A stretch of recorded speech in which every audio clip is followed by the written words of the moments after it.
కౌశికుడు అతను చెప్పినది విన్నాడు. అతడి మాటలు ఆప్యాయతతో నిండిపోయాయి. కోపంతో నిండిన అతను రాజుకు ఈ మాటలతో సమాధానమిచ్చాడు. నువ్వు రాఘవ వంశంలో జన్మించావు మరియు వంశానికి విధ్వంసం తెస్తావు.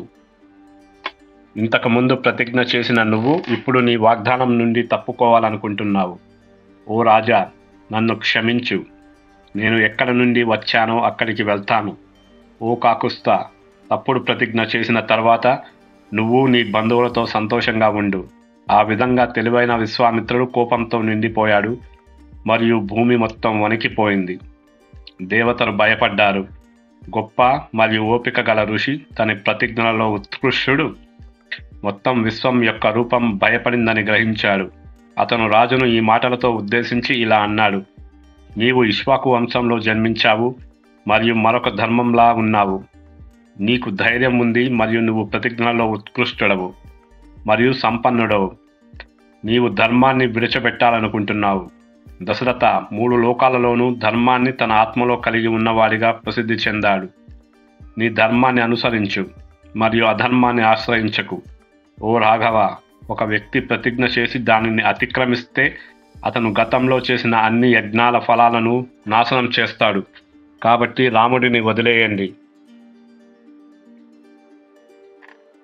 అతను ఆయుధాల వినియోగంలో విజయం సాధించినా లేదా ఆయుధాల వినియోగంలో అసంపూర్ణుడైన రాక్షసులు అతనికి హాని చేయలేరు. అతను అగ్ని ద్వారా అమృతుడిలాగా కుశిక కుమారుడిచే రక్షించబడతాడు. అతను సూర్యులలో అత్యున్నతుడు మరియు ధర్మానికి వ్యక్తిత్వ రూపం. జ్ఞానం మరియు తపస్సు బలంలో ఈ ప్రపంచంలో అతని కంటే ఉన్నతమైన వాడు ఎవరూ లేరు. అన్ని ఆయుధాల గురించి తెలిసిన ఏకైక వ్యక్తి అతను. వీటి గురించి లేదా ఆ విషయం గురించి తెలిసిన వ్యక్తి మరొకరు లేరు. దేవతలు, ఋషులు, అసురులు, రాక్షసులు, గంధర్వులు, యక్షులు, కిన్నరులు మరియు రాక్షస సర్పాలలో అత్యుత్తములు.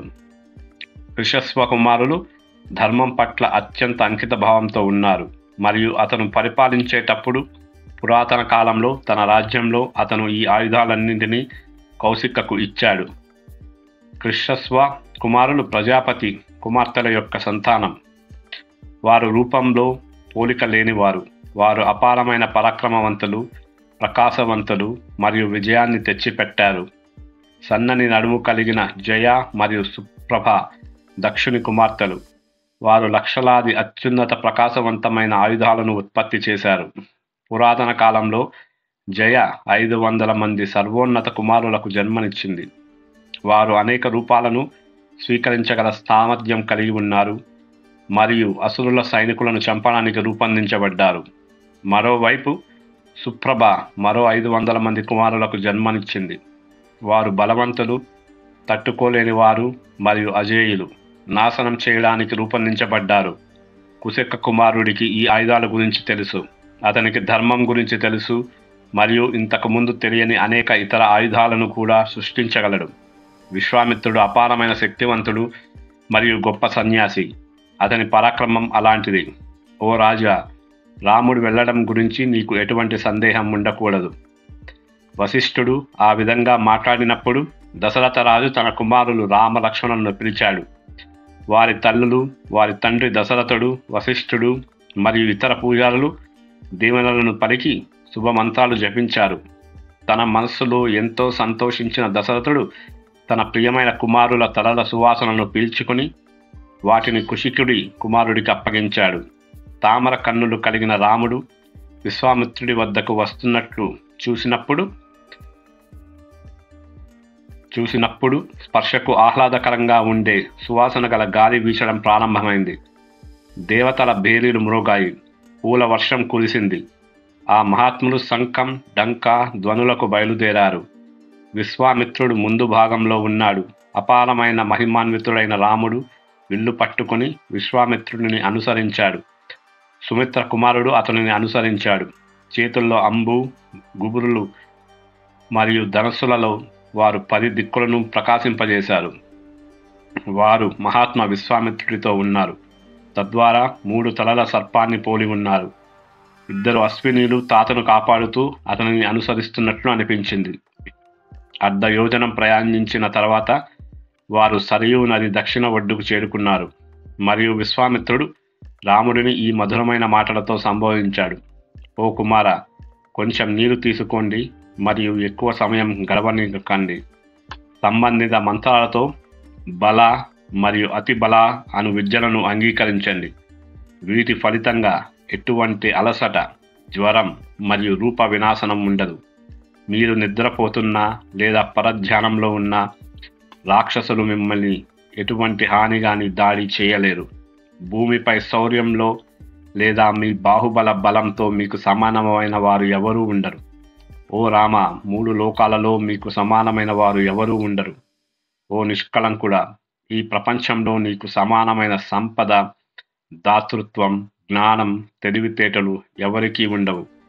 దృఢ సంకల్పం మరియు ప్రతిస్పందించే సామర్థ్యం, బల మరియు అతి బల తల్లులు అన్ని విద్యలకు మూలాలు. మరియు ఈ 2 రకాల జ్ఞానాన్ని పొందిన తర్వాత మీకు సమానమైన వారు ఎవరూ ఉండరు. ఓ రామ, ఓ పురుషులలో ఉత్తముడా, మీరు ఆకలి మరియు దాహంతో బాధపడరు. ఓ రాఘవ, మార్గంలో బల మరియు అతి బలలను అధ్యయనం చేయండి.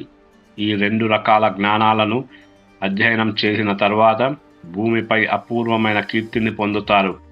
ఈ 2 రకాల జ్ఞానాలు శక్తితో నిండి ఉన్నాయి మరియు బ్రహ్మకుమార్తెల నుండి ఉద్భవించాయి. ఓ కాకుస్థ, మీరు ధర్మంతో నిండి ఉన్నారు కాబట్టి మీరు వీటిని స్వీకరించడానికి అర్హులు. అనేక లక్షణాలను కలిగి ఉన్న అన్ని కోరికలను కూడా మీరు పొందుతారనడంలో సందేహం లేదు. అనేక రకాల తపస్సుల ఫలితం మాత్రమే అయిన నిధి ఇది. దీనితో ఉల్లాసమైన ముఖంతో రాముడు నీటిని తాకి తనను తాను శుద్ధి చేసుకున్నాడు.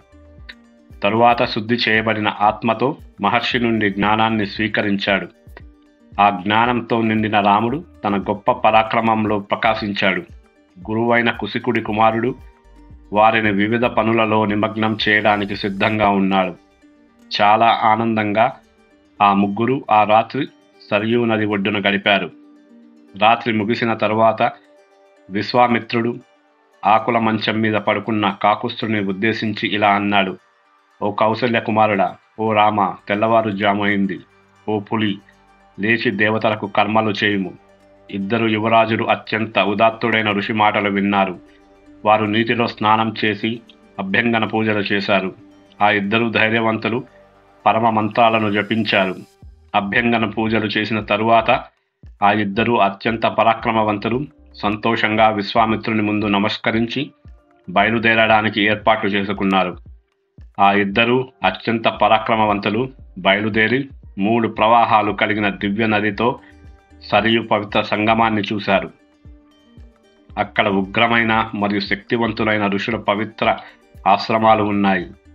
వారు అనేక వేల సంవత్సరాలుగా అత్యున్నత తపస్సుల ద్వారా తమను తాము బాధించుకున్నారు. ఆ పవిత్ర ఆశ్రమాన్ని చూసి రాఘవుని 2 వంశస్థులు ఎంతో సంతోషించారు. వారు మహాత్ముడైన విశ్వామిత్రునితో ఈ మాటలు చెప్పారు. ఇది ఎవరి పవిత్ర ఆశ్రమం? ఇక్కడ ఎవరు నివసిస్తున్నారు? ఓ మహర్షి, మేము గొప్ప ఉత్సుకతలో ఉన్నాము మరియు దీనిని తెలుసుకోవాలనుకుంటున్నాము. వారి మాటలు విన్నప్పుడు ఋషులలో ఎద్దు నవ్వింది. ఆయన ఇలా అన్నాడు. ఓ రామ, ఈ ఆశ్రమం ఇంతకు ముందు ఎవరికి చెందినదో నేను మీకు చెబుతాను, వినండి. కందర్ప ఇక్కడ పూర్వం శరీరం ఉండేది. జ్ఞానులు అతన్ని కాముడిగా పిలుస్తారు. స్తనుడు తన కర్మలలో నియంత్రణలో ఉన్నాడు మరియు ఇక్కడ తపస్సు చేశాడు. వివాహం చేసుకున్న తర్వాత దేవతల ప్రభు పెద్ద సంఖ్యలో మారుతులతో కలిసి వెళ్ళిపోయాడు. ఆ సమయంలో ఆ మహాత్ముడు దుష్టబుద్ధి కలిగిన వ్యక్తిచే బాధింపబడ్డాడు మరియు శివుడు ఓంకార శబ్దం పలికాడు. ఓ రఘువంశ వారసుడా, ఆ దుష్ట మనసున్న కాముడు యొక్క అన్ని అవయవాలు మరియు శరీరం రుద్రుడి కళ్ళు చేత కాలిపోయి నాశనం చేయబడ్డాయి. ఆ మహాత్ముడు అతన్ని కాల్చి చంపి అతని శరీరాన్ని నాశనం చేశాడు. ఆ మహాదేవుని కోపం కారణంగా కాముడికి శరీరం లేకుండా పోయింది. ఓ రాఘవ, అందుకే అతను అనంగా అని పిలువబడ్డాడు. అతను తన అందమైన శరీరాన్ని విడిచిపెట్టిన ప్రదేశం అంగభూమిగా పిలువబడింది. అతని పురాతన ఆశ్రమాన్ని అతని శిష్యులైన ఋషులు తరచుగా సందర్శించేవారు. వారు ధర్మానికి అత్యంత అంకిత భావంతో ఉన్నారు కాబట్టి ఈ ప్రదేశంలో చెడు లేదు. ఓ రామ, ఓ చూడటానికి శుభప్రదమైన వాడా, మనం ఇక్కడ రాత్రి గడుపుతాము. రేపు మనం మళ్ళీ ఈ పవిత్ర నది వెంట వెళ్తాము. వారు సంభాషించుకుంటుండగా దూరదృష్టి ఉన్న ఋషుడు వారి తపస్సు కారణంగా వారు అక్కడ ఉన్నారని గ్రహించారు. వారు చాలా సంతోషించారు మరియు సంతోషంగా వచ్చారు. వారు కుషిక కుమారుడైన అతడికి ఆజ్యం మరియు పాద్యాన్ని అందించారు. దీని తరువాత వారు రాముడిని మరియు లక్ష్మణులను కూడా అతిథులుగా చూసుకున్నారు. బాగా గౌరవించబడిన తరువాత వారు కామాశ్రమంలో సంతోషంగా నివసించారు మరియు అన్ని రకాల సంభాషణల్లో తమను తాము ఆనందించారు. ఉదయమైన కాలంలో శత్రువులను పడగొట్టే ఇద్దరు వ్యక్తులు తమ తపస్సులను చేసుకున్నారు. విశ్వామిత్రుడి ముందు భాగంలో ఉంచి వారు నది ఒడ్డుకు చేరుకున్నారు. తమ ప్రతిజ్ఞలలో దృఢంగా ఉన్న ఆ మహాత్ములందరూ కూడా అక్కడికి వచ్చారు. వారు ఒక అద్భుతమైన పడవను సిద్ధం చేసి విశ్వామిత్రుడితో మాట్లాడారు. రాకుమారులను ముందు భాగంలో ఉంచి ఆలస్యం చేయకుండా ఈ పడవను ఎక్కండి. తద్వారా మీరు మీ మార్గంలో ఎటువంటి అడ్డంకులు లేకుండా ముందుకు సాగవచ్చు. ఆ ఋషులను గౌరవిస్తూ విశ్వామిత్రుడు అంగీకరించాడు. ఆ ఇద్దరిని తనతో పాటు తీసుకుని సముద్రం వైపు వెళ్తున్న నది వద్దకు వెళ్ళాడు. వారు నది మధ్యలో ఉన్నప్పుడు రాముడు ఋషులలో ఎద్దును జలాలను బద్దలు కొడుతున్నట్లుగా కనిపించి, ఈ అల్లకల్లమైన శబ్దం ఏమిటి అని అడిగాడు. రాఘవుడి మాటలు ఉత్సుకతతో నిండి ఉన్నాయి. వాటిని విన్నప్పుడు తన ఆత్మలో ధర్మం ఉన్నవాడు ఆ శబ్దానికి కారణం గురించి చెప్పాడు. ఓ రామ, ఓ మనుషులలో పులి, కైలాస పర్వతంలో బ్రహ్మ తన మనస్సు యొక్క శక్తుల ద్వారా ఒక సరస్సును సృష్టించాడు మరియు అందుకే ఆ సరస్సు మానస అని పిలువబడింది. పవిత్రమైన సరయు బ్రహ్మ సృష్టించిన సరస్సు నుండి ఉద్భవించింది. ఆ సరస్సు నుండి ఉద్భవించి అది అయోధ్యను దాటి ప్రవహిస్తుంది. ఆ అల్లకల్లోల శబ్దం అది జాహ్నవితో కలిసినప్పుడు వస్తుంది. రెండు నీటి ప్రవాహాల వల్ల కలిగే ఘర్షణ నుండి ఆ శబ్దం వస్తున్నది. ఓ రామ, మిమ్మల్ని మీరు నియంత్రించుకుని నమస్కరించండి.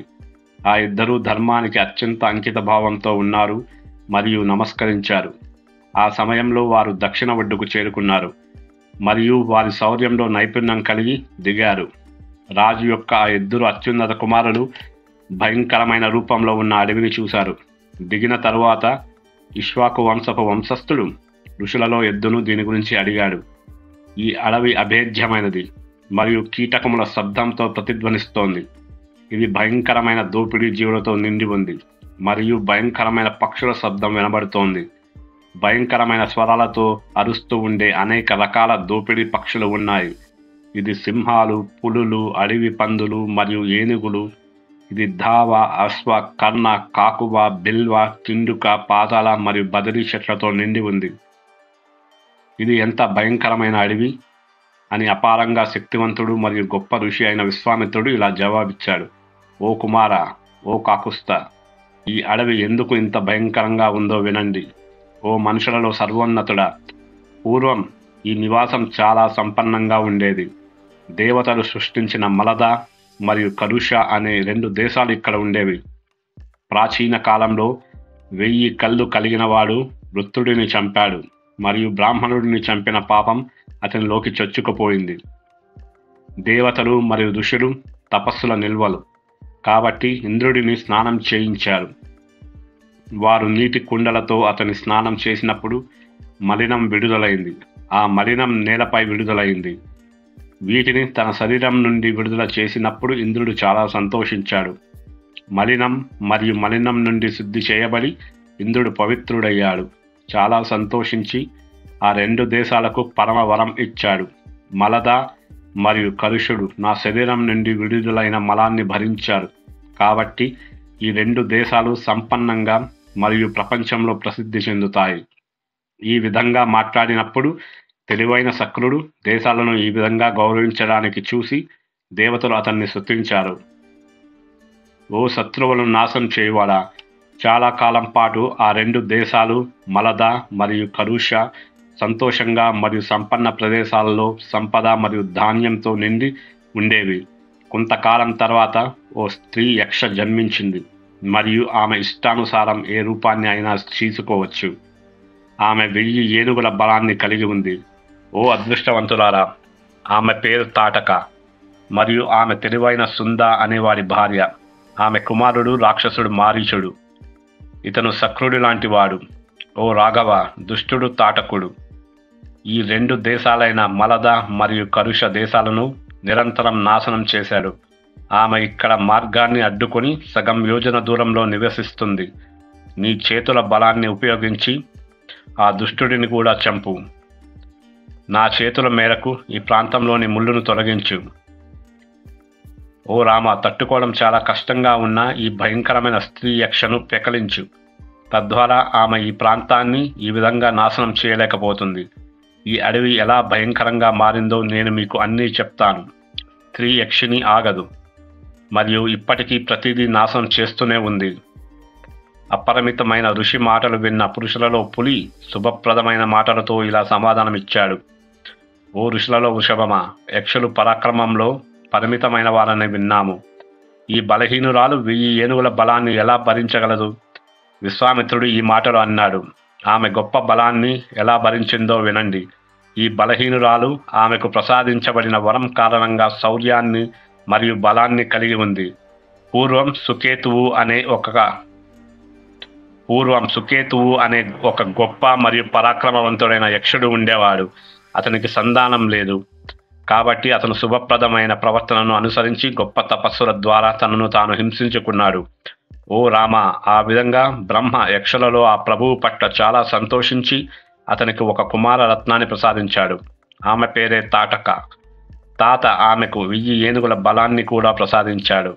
ఆ మహామహర్షి అయిన బ్రహ్మ ఆ యక్షుడికి కొడుకును ఇవ్వలేదు. ఆమె పుట్టి పెరిగి అందం మరియు యవ్వనం కలిగి ఉంది. ఆయన ఆ తాటకును జంబకుమారుడు సుందకు భార్యగా ఇచ్చాడు. కొంతకాలం తర్వాత తాటకి ఒక కొడుకును జన్మనిచ్చింది. అతను అజేయుడు మరియు అతని పేరే మారీచుడు. అయితే ఒక శాపం కారణంగా అతను రాక్షసుడయ్యాడు. ఓ రామ, సుందుడిని అగస్త్యుడు చంపినప్పుడు తాటక మరియు ఆమె కుమారుడు ప్రతీకారం తీర్చుకోవాలని కోరుకున్నారు. ఆయన మారీచుడు రాక్షసుడు అవుతాడని శపించాడు.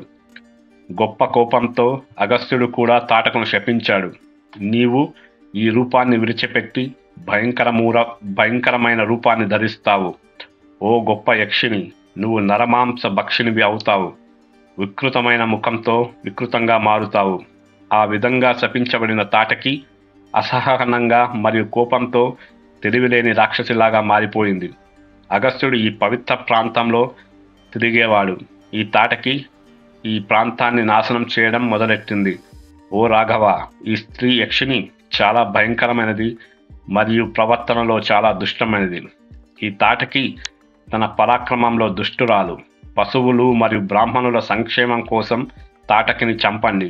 ఓ రఘువంశపు వారసులారా, తాటకిని ఈ 3 లోకాలలో నువ్వు తప్ప మరెవరూ ఆమెను ఎదిరించలేరనే శాపంతో కప్పబడి ఉంది. ఓ పురుషులలో సర్వోన్నతుడా, ఒక స్త్రీని చంపే అవకాశం చూసి నువ్వు తిరుగుబాటు చేయకూడదు. ఓ రాజకుమారుడా, 4 వర్ణాల సంక్షేమం కోసం ఇది నువ్వు చేసి తీరాలి. రాజ్యభారం అప్పగించబడిన వ్యక్తికి ఇది శాశ్వత ధర్మం. ఓ కాకుస్థ, అధర్మ మూలాన్ని సంహరించు. ఆమెలో ధర్మం లేదు. ఓ రాజా, పురాతన కాలంలో సక్రుడు విరోచనుడి కుమార్తె మంథాలను భూమికి నాశనం చేయాలనుకున్నప్పుడు నాశనం చేశాడని మనం విన్నాము. ఓ రామ, భృగువు భార్య మరియు కావ్య తల్లి తన ప్రతిజ్ఞలో దృఢంగా ఉంది. అయితే ఇంద్రుడిని లోకాల నుండి తొలగించాలని మంతార కోరుకున్నప్పుడు విష్ణువు ఆమెను చంపేశాడు. ఓ రాజకుమార, మహాత్ములు అలాంటి అనేక పనులు చేశారు. ఆ అత్యున్నత జీవులు అధర్మానికి అంకితమైన స్త్రీలను చంపివేశారు. ఆ మహర్షి మాటలు విని మానవులో సర్వోన్నతుడైన కుమారుడు నిరాశను కోల్పోయాడు. రాఘవుడు తన ప్రతిజ్ఞలో దృఢంగా ఉండి చేతులు జోడించి నమస్కరించి ఇలా అన్నాడు. నా తండ్రి సూచనల మేరకు, నా తండ్రి మాటలను గౌరవించి, కౌశికుడి మాటలను పాటించి నేను అన్ని సందేహాలను తొలగించి ఈ పనిని చేపడతాను. నా ఉన్నతాధికారుల మధ్య నా తండ్రి మహాత్మా దశరథుడు అయోధ్యలో నాకు ఆజ్ఞాపించాడు మరియు అతని ఆజ్ఞను విస్మరించలేను. నా తండ్రి మాటలు మరియు బ్రాహ్మణుని గురించి తెలిసిన వ్యక్తి సూచనను నేను విన్నాను. నిస్సందేహంగా నేను తాటకను చంపే అత్యున్నత పనిని ఖచ్చితంగా చేపడతాను. పశువులు మరియు బ్రాహ్మణుల సంక్షేమం కోసం, దేశం యొక్క ఆనందం కోసం మరియు ఈ అపరిమితమైన మాటలను అనుసరించడానికి నేను ఈ పనిలో నిమగ్నమవుతాను. ఇలా చెప్పి శత్రువులను నాశనం చేసినవాడు తన పిడికిలితో తన విల్లు మధ్యలో పట్టుకున్నాడు. అతను తన విల్లును తిప్పి ఆ భయంకరమైన శబ్దంతో దిక్కులను నింపేశాడు. అడవి నివాసి అయిన తాటకి ఈ శబ్దానికి భయపడి చాలా పరిగెత్తుకుంటూ ఆ శబ్దం వచ్చిన వైపు దిశగా పరిగెత్తుకుంటూ వచ్చింది. రాఘవుడు ఆ కోపిష్టి వ్యక్తిని, ఆ వికృత రూపం ధరించిన తాటకి మరియు చాలా పెద్ద పరిమాణం కలిగిన ఒక ఆకారాన్ని చూస్తాడు. అతను లక్ష్మణునితో మాట్లాడు, ఇదిగో లక్ష్మణ, ఈ స్త్రీ యక్షిని భయంకరమైన శరీరాన్ని కలిగి ఉంది. ఆమెను చూడగానే పిరికివారి హృదయాలు ముక్కలైపోతాయి. తాటకిని చూడు, ఆమె అజేయమైనది మరియు మాయా బలాన్ని కలిగి ఉంది. నేను ఇప్పుడు ఆమె చెవులను మరియు ఆమె ముక్కు కొనను నరికివేసి ఆమెను వెనక్కి నెట్టివేస్తాను. ఆమె స్త్రీ స్వభావం ద్వారా రక్షించబడింది కాబట్టి నేను ఆమెను చంపాలనుకోను. ఆమె శౌర్యాన్ని, వేగాన్ని నాశనం చేయడమే నా అభిప్రాయం. రాముడు ఇలా చెప్పగానే తాటకి కోపంతో మూర్ఖురాలైంది. ఆమె చేతులు పైకెత్తి గర్జిస్తూ రాముడి వైపు పరిగెత్తింది. ఆమె గొప్పగా కిందకి దిగింది. శక్తి మరియు శౌర్యం ఉరుముల్లాంటివి. అయితే అతను ఆమె శరీరాన్ని చీల్చేశాడు మరియు ఆమె చనిపోయింది. తాటకి రూపం భయంకరంగా ఉంది. తాటకి చంపబడిందని చూసి దేవతలు ప్రభువు స్తుతించారు. దేవతలు కాకుస్తుడిని పూజించారు. చాలా సంతోషించిన 1000 కన్నుల పురంధరుడు ఈ మాటలు పలికాడు. చాలా సంతోషంగా ఉన్న దేవతలందరూ విశ్వామిత్రుడితో మాట్లాడారు. ఓ విశ్వామిత్ర, ఓ కౌశిక, ఓ అదృష్టవంతుడా, ఇంద్రుడు మరియు అనేక మంది మరుత్తులు ఈ పనితో సంతృప్తి చెందారు. రాఘవుడి పట్ల మీ అనుగ్రహాన్ని ప్రదర్శించండి. ప్రజాపతి మరియు కృషస్వుని కుమారులు తమ శౌర్యానికి, సత్యానికి కలిగి ఉన్నారు. వారు తపస్సు బలాన్ని కలిగి ఉన్నారు. ఓ బ్రాహ్మణ, వాటిని రాఘవకు అర్పించండి. ఓ బ్రాహ్మణ, అతను యోగ్యుడు మరియు నిన్ను అనుసరించడంలో దృఢంగా ఉన్నాడు. ఇది నీ పని. ఈ రాజకుమారుడు దేవతల కోసం గొప్ప కార్యం చేశాడు. దేవతలందరూ ఇలా అన్నారు. విశ్వామిత్రుడిని పూజించిన తర్వాత వారు సంతోషంగా తాము వచ్చిన చోటికి తిరిగి వెళ్ళారు. సాయంత్రం అయింది. తాటకను చంపడం పట్ల మహర్షి సంతోషించి చాలా సంతృప్తి పడ్డాడు. రాముడి తల సువాసనను పీల్చుకొని విశ్వామిత్రుడు ఈ మాటలు పలికాడు.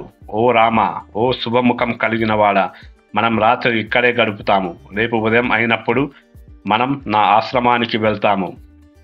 ఆ మహాప్రఖ్యాత విశ్వామిత్రుడు ఆ రాత్రి అక్కడే గడిపాడు. ఆయన రాఘవుడిని చూసి నవ్వి ఓ మధురమైన మాటలు పలికేవాడు. ఓ అదృష్టవంతుడా, ఓ యువరాజా, ఓ మహాప్రఖ్యాతవంతుడా, నేను నీతో సంతృప్తి చెందాను. నేను చాలా సంతోషించాను మరియు నీకు అన్ని ఆయుధాలను ఇస్తాను. వీటిలో నువ్వు అనేక మంది దేవతలను, అసురులను, గంధర్వులను, సర్పాలను, శత్రువులను శాంతింపజేయగలవు, లొంగదీసుకోగలవు మరియు ఓడించగలవు. ఓ అదృష్టవంతుడా, ఆ దివ్య ఆయుధాలన్నింటినీ నేను మీకు ప్రసాదిస్తాను. ఓ రాఘవ, నేను మీకు అత్యంత దివ్యమైన దండ చక్రాన్ని ఇస్తాను. ఓ ధైర్యవంతుడా, నేను మీకు ధర్మచక్రాన్ని, కాలచక్రాన్ని ఇస్తాను.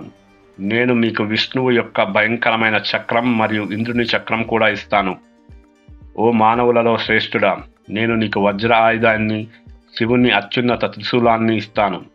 ఓ రాఘవ, నేను నీకు బ్రహ్మశిర మరియు ఐషిక ఆయుధాలను ఇస్తాను. ఓ మహాబలవంతుడా, బ్రహ్మదేవుని అత్యున్నత ఆయుధాన్ని నీకు నేను ఇస్తాను. ఓ కాకుస్త, మోదకి, శిఖరి గదలను నీకు ఇస్తాను. ఓ పులి, ఓ రాజకుమారుడా, ఓ రామ, నీకు మండుతున్న ఆయుధాలను, ధర్మపాశాన్ని, మృత్యుపాశాన్ని ఇస్తాను. వరుణుడి వలన అయిన అత్యున్నత ఆయుధాన్ని నీకు ఇస్తాను. ఓ రఘువంశీయుడా, నీకు 2 వజ్ర ఆయుధాలను నేను ఇస్తాను. ఒకటి ఎండిపోయేది, మరొకటి తడిపేది. పినాక ఆయుధాన్ని, నారాయణ ఆయుధాన్ని ఇస్తాను. నీకు అగ్నికి ప్రియమైన శిఖరాయుధాన్ని ఇస్తాను. ఓ రాఘవ, నీకు వాయుదేవుని ప్రథమాయుధాన్ని ఇస్తాను. నీకు హయశీల ఆయుధాన్ని, క్రౌంచ ఆయుధాన్ని ఇస్తాను. ఓ కాకుస్తా, నీకు 2 ఈటెలు, కపాల, కంకణ, భయంకరమైన గద, కంకాల ఇస్తాను. అసురులు ప్రయోగించే ప్రతిదాన్ని నీకు ఇస్తాను. విద్యాధరులు గొప్ప ఆయుధమైన నందను నీకు నేను ఇస్తాను. ఓ పరాక్రమవంతుడా, ఓ మానవులలో సర్వోన్నత పుత్రుడా, నీకు కత్తులలో ఒక రత్నాన్ని ఇస్తాను. గంధర్వుల ప్రియమైన ఆయుధమైన మానవునికి ఇష్టమైన ఆయుధాన్ని నీకు ఇస్తాను. ఓ రాఘవ, నీకు ప్రస్వాపనను ఇస్తాను. ప్రశమన, సౌర, దర్పణ, శోషణ, సంతాపన మరియు విలాపన. నేను నీకు కందర్ప ఆయుధాన్ని ఇస్తాను. ప్రియమైన మరియు అజయ ఆయుధం, మదన, పిశాచాలు ఇష్టపడే ఆయుధాన్ని నేను నీకు ఇస్తాను. మోహన అనే పేరు గల ఆయుధం. ఓ యువరాజా, ఓ మహమాన్విత అయిన వాడా, వీటిని స్వీకరించు. ఓ మహాబాహుబలం కలిగిన వాడా, తమస, అపారమైన బలమైన సౌమన, సంవర్త, అజేయుడైన మౌసల, సత్య అని పిలువబడే ఆయుధాలను నీకు ఇస్తాను. మాయను ప్రయోగించే అత్యున్నత ఆయుధం, ఇతరుల శక్తిని హరింపజేసే భయంకరమైన ఆయుధం తేజప్రభ, సోమ ఆయుధం శిశిర, త్వష్టుని ఆయుధం సుధామన, భగుని దారుణుడు మరియు మనువు యొక్క సితేషు నీకు నేను ఇస్తాను. ఓ రామ, ఓ మహాబాహుబలం కలిగిన వాడా, ఇవి చాలా బలమైనవి మరియు ఇష్టానుసారంగా ఏ రూపాన్ని అయినా స్వీకరించగలవు. ఓ యువరాజు, వీటిని త్వరగా స్వీకరించు. అప్పుడు ఋషులలో సర్వోన్నతుడు తనను తాను శుద్ధి చేసుకుని తూర్పుముఖంగా నిలబడ్డాడు. చాలా సంతోషించి రాముడికి ఆ అత్యున్నత మంత్రాలను ఇచ్చాడు. తెలివైన ఋషి విశ్వామిత్రుడు మంత్రాలను మరియు ఆ అత్యంత గౌరవనీయమైన ఆయుధాలన్నింటినీ రాముడికి ముందు ఉంచాడు. వారందరూ నమస్కారంతో చేతులు జోడించి ఆనందంగా రాముడిని ఉద్దేశించారు. ఓ గొప్ప దాత, ఓ రాఘవ, ఆయుధాలైన మేమంతా నీకు సేవకులం. కాకుస్థుడు తన చేతులను చాచి వాటిని స్వీకరించాడు. రాముడు వారిని మీరు నా మనస్సులో నిలిచి ఉండనివ్వండి అని కోరాడు. రాముడు చాలా సంతోషించి అపారమైన శక్తివంతుడు మరియు గొప్ప ఋషి అయిన విశ్వామిత్రుడిని పూజించాడు. అతను ఇక బయలుదేరడానికి సిద్ధమయ్యాడు. కాకుస్థుడు తనను తాను శుద్ధి చేసుకున్నాడు. అతను ఉల్లాసమైన ముఖంతో ఆయుధాలను స్వీకరించాడు. వెళ్ళడానికి సిద్ధంగా ఉన్న అతను విశ్వామిత్రుడితో మాట్లాడాడు. ఓ మహర్షులారా, దేవతలు కూడా తట్టుకోలేని ఆయుధాలను నేను స్వీకరించాను. ఓ ఋషులలో వృషభమా, ఈ ఆయుధాలను ఎలా ఎదుర్కోవచ్చో కూడా నాకు తెలుసుకోవాలనుకుంటున్నాను. కాకుస్థుడు ఇలా అన్నాడు. గొప్ప ఋషి విశ్వామిత్రుడు ఓర్పుతో నిండి తన ప్రతిజ్ఞలలో ఉత్కృష్టుడు మరియు పవిత్రుడు అయిన విశ్వామిత్రుడు ఈ అన్ని రకాల ఆయుధాలను ఎదుర్కోవడం మరియు ఉపసంహరించడం ఎలాగో రాముడికి బోధించాడు. ఓ రాఘవ, ఓ అదృష్టవంతుడా, ఈ ప్రకాశవంతమైన వారిని బృషస్సుని కుమారులు అని పిలుస్తారు మరియు ఇష్టానుసారం ఏ రూపాన్ని అయినా స్వీకరించగలరు. మీరు యోగ్యమైన గ్రహీత, వాటిని అంగీకరించండి. సత్యవంత, సత్యకీర్తి, దురుష్ట, రభస, ప్రతిహారతార, పరన్ముఖ, అవన్ముఖ, లక్ష, అలక్ష, విషమ, దృఢనాభ, సునాభ, దశాక్ష, శతవక్త, దశీశీర్ష, సతోదర, పద్మనాభ, మహానాభ, ధుంధునాభ, సునాభ, జ్యోతిష్య, కృష్ణ, నైరస్య, విమల, యుగంధర, హరిద్ర, దైత్య, ప్రమథన, ప్రితమ, సౌమనస, విదుతమ, మకర, కరవీరాకార, ధన, ధాన్య, కామరూప, కమరుచి, మోహమ, ఆవరణ, జృంభక, సర్వనాభ, సంతాన మరియు వరణౌ. ఉల్లాసంగా ఉన్న మనస్సుతో కాకుత్స వాటి యొక్క ఆహ్లాదకరమైన మరియు మూర్తిభవించిన రూపాలను రాముడు అంగీకరించాడు. ప్రకాశవంతమైన మరియు దైవికమైన అస్త్రాలను రాముని ముందుకు ప్రత్యక్షమయ్యాయి. ఆ దైవికమైన పరమశక్తివంతమైన అస్త్రాలకు రాముడు నమస్కరించాడు. ఓ పులి, మేము ఇక్కడ ఉన్నాము. మేము మీకోసం ఏమి చేయగలము అని ఆ ఆయుధాలు రాముడిని అడిగాయి. రఘువంశానికి చెందిన వారసుడు ఆ ఆయుధాలకు, ఆ దివ్యమైన అస్త్రాలకు ఇలా జవాబిచ్చాడు. నా మనస్సులో మీరు ఉండండి. తద్వారా మీరు సరైన సమయం వచ్చినప్పుడు నాకు మీ సహాయం అందించగలరు. అప్పటి వరకు మీరు కోరుకున్నట్లుగా మీ లోకములకు వెళ్ళిపోవండి అని రాముడు ఆ దివ్య అస్త్రములకు సమాధానమిచ్చాడు. ఆ దివ్యాస్త్రములన్నీ రాముడి చుట్టూ ప్రదక్షిణ చేసి సెలవు తీసుకొని వారు ఎక్కడి నుంచి వచ్చారో అక్కడికి వెళ్ళిపోయారు. వారి గురించి తెలుసుకొని వారి ముందుకు సాగుతుండగా రాఘవుడు మహర్షి విశ్వామిత్రుడిని మృదువైన మరియు సున్నితమైన మాటలతో సంబోధించాడు. పర్వతానికి దూరంగా ఉన్నది అదేనా? ఆ చెట్ల గుంపు మేఘంలా ప్రకాశవంతంగా ఉంది. నాకు చాలా ఆసక్తిగా ఉంది. ఇది అందంగా ఉంది మరియు చూడటానికి చాలా అందంగా ఉంది. ఇది అనేక రకాల జంతువులతో నిండి ఉంది. ఇది శ్రావ్యమైన స్వరాలను కలిగి ఉంది. ఇది శ్రావ్యమైన పక్షులు కిలకిల నాదాలతో నిండి ఉంది.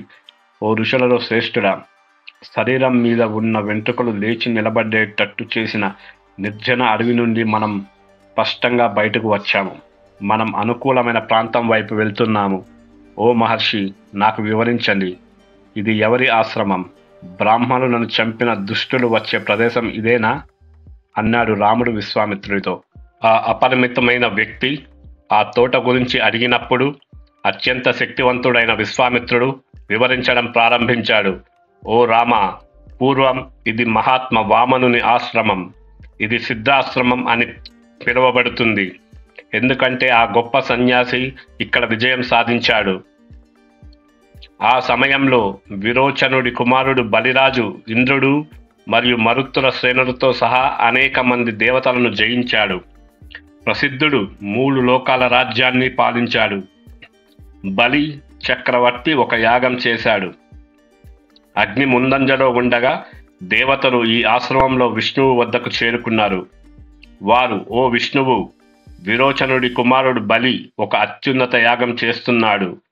మన పనులన్నింటికీ నెరవేర్చే మన స్వంత యాగం ఇంకా అసంపూర్ణంగా ఉంది. ఓ అభ్యర్థించిన వ్యక్తి అతని ముందు వచ్చినా, అతను ఏ దిశ నుండి వచ్చినా అతను వారందరికీ అన్ని వరాలను ప్రసాదిస్తున్నాడు. దేవతల క్షేమం కోసం నీ మాయను ఆశ్రయించి అతని ముందు ప్రత్యక్షం చేసుకో. ఓ విష్ణు మహానుభావ, ఓ విష్ణుదేవ, ఓ నారాయణ, వామన రూపాన్ని ధరించి ఈ పరమ ప్రయోజకరమైన కార్యాన్ని చేయుము. నీ అనుగ్రహం ద్వారా ఈ ప్రదేశం సిద్ధాశ్రమం అనే పేరుతో ప్రసిద్ధి చెందుతుంది. ఓ దేవతల ప్రభువా, ఓ మహర్షి, లేచి ఈ కార్యాన్ని సాధించు. దీనితో మహాశక్తివంతుడైన విష్ణువు అదితి ద్వారా జన్మను తీసుకున్నాడు. అతను ఒక మరుగుజ్జు రూపాన్ని ధరించి విరోచనుని కుమారుడైన బలి చక్రవర్తి ముందుకు ప్రత్యక్షమయ్యాడు. అతను 3 అడుగులు వేయమని కోరాడు మరియు గౌరవంగా బహుమతిని అందుకున్నాడు. అన్ని జీవుల సంక్షేమంలో నిమగ్నమయ్యాడు. లోకాల ఆత్మ అన్ని లోకాలను ఆవరించి ఉన్నాడు. అతను బలి శక్తిని నియంత్రించి అతన్ని పాతాళమునకు తొక్కివేశాడు. మహాశక్తివంతుడు మళ్ళీ వాటిని శక్రుడి ఆధీనంలోకి తెచ్చాడు. ఇక్కడ శక్రుడు అంటే ఆ కాలం నాటి ఇంద్రుడి పేరు. ఈ ఆశ్రమంలో అతను గతంలో తన వామన రూపంలో నివసించాడు మరియు అన్ని అలసటలను నాశనం చేసేవాడు. నా భక్తి కారణంగా నేను ఇప్పుడు దాన్ని ఆస్వాదిస్తున్నాను. అడ్డంకులను సృష్టించే రాక్షసులు ఈ ఆశ్రమానికి వస్తారు. ఓ పురుషులలో పులి, ఈ దుష్ట ప్రవర్తన గల వారిని నీ చేత చంపబడేది ఇక్కడే. ఓ రామ, మనము ఇప్పుడు అత్యున్నత సిద్ధాశ్రమానికి వెళ్తాము. ఓ కుమార, ఈ ఆశ్రమం నాలాగే నీకు చెందుతుంది. అతన్ని చూడగానే సిద్ధాశ్రమ నివాసులైన ఋషులందరూ త్వరగా విశ్వామిత్రుని ముందుకు హాజరయ్యారు. ఆయన అర్హత మేరకు వారు తెలివైన విశ్వామిత్రుడిని పూజించారు. తరువాత వారు అతిథులుగా ఉన్న 2 యువరాజులకు కర్మలు చేశారు. శత్రువులను కాల్చే యువరాజులు కొద్దిసేపు విశ్రాంతి తీసుకున్నారు. అప్పుడు రఘువంశానికి చెందిన వారసులు చేతులు జోడించి ఋషులలో ఎద్దును ఉద్దేశించి ప్రసంగించారు. ఓ అదృష్టవంతుడా, ఓ ఋషులలో ఎద్దు, దయచేసి ఈరోజు నేను పవిత్రం చేసుకో. ఈ సిద్ధాశ్రమం విజయాన్ని తీసుకురావాలి మరియు నీ మాటలు నిజమవ్వాలి. అపారమైన శక్తివంతుడు మరియు గొప్ప ఋషి అయిన విశ్వామిత్రుడిని ఈ విధంగా రామలక్ష్మణులు సంబోధించారు. అతను తనను తాను నియంత్రించుకున్నాడు, తన ఇంద్రియాలను నియంత్రించుకున్నాడు మరియు తనను తాను పవిత్రం చేసుకున్నాడు. రాత్రి నిద్రపోయిన తరువాత తెల్లవారుజామున యువరాజులు లేచారు. వారు తమను తాము నిగ్రహించుకొని విశ్వామిత్రుడిని పూజించారు. శత్రువులను నాశనం చేసే ఆ ఇద్దరు యువరాజులకు సమయం మరియు ప్రదేశం గురించి తెలుసు. సరైన సమయంలో మరియు సరైన స్థలంలో ఏమి చెప్పాలో తెలుసుకొని వారు కౌశికుడితో ఈ మాటలు అన్నారు. ఓ మహర్షి, ఓ బ్రాహ్మణోత్తమ, ఆ రాత్రి నివాసులు ఎప్పుడు వస్తారో మేము వినాలనుకుంటున్నాము. ఈ స్థలాన్ని ఎప్పుడు రక్షించాలి? ఈ క్షణం గడిచిపోకూడదు. యుద్ధానికి తొందరపడి ఇద్దరు కాకుస్తులు ఈ విధంగా మాట్లాడారు. అందరు ఋషులు సంతోషించి ఇద్దరు యువరాజులను ప్రశంసించారు. ఓ రాఘవులారా, నేటి నుండి మీరు ఈ ప్రదేశాన్ని 6 రాత్రులు రక్షించాలి. తనను తాను పవిత్రం చేసుకున్న తర్వాత ఋషి మౌన వ్రతం చేస్తాడు.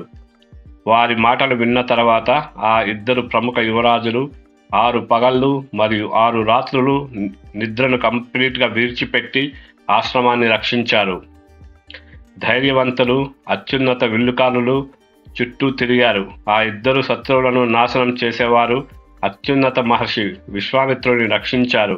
కాలం గడిచిపోయింది మరియు 6వ రోజు వచ్చింది.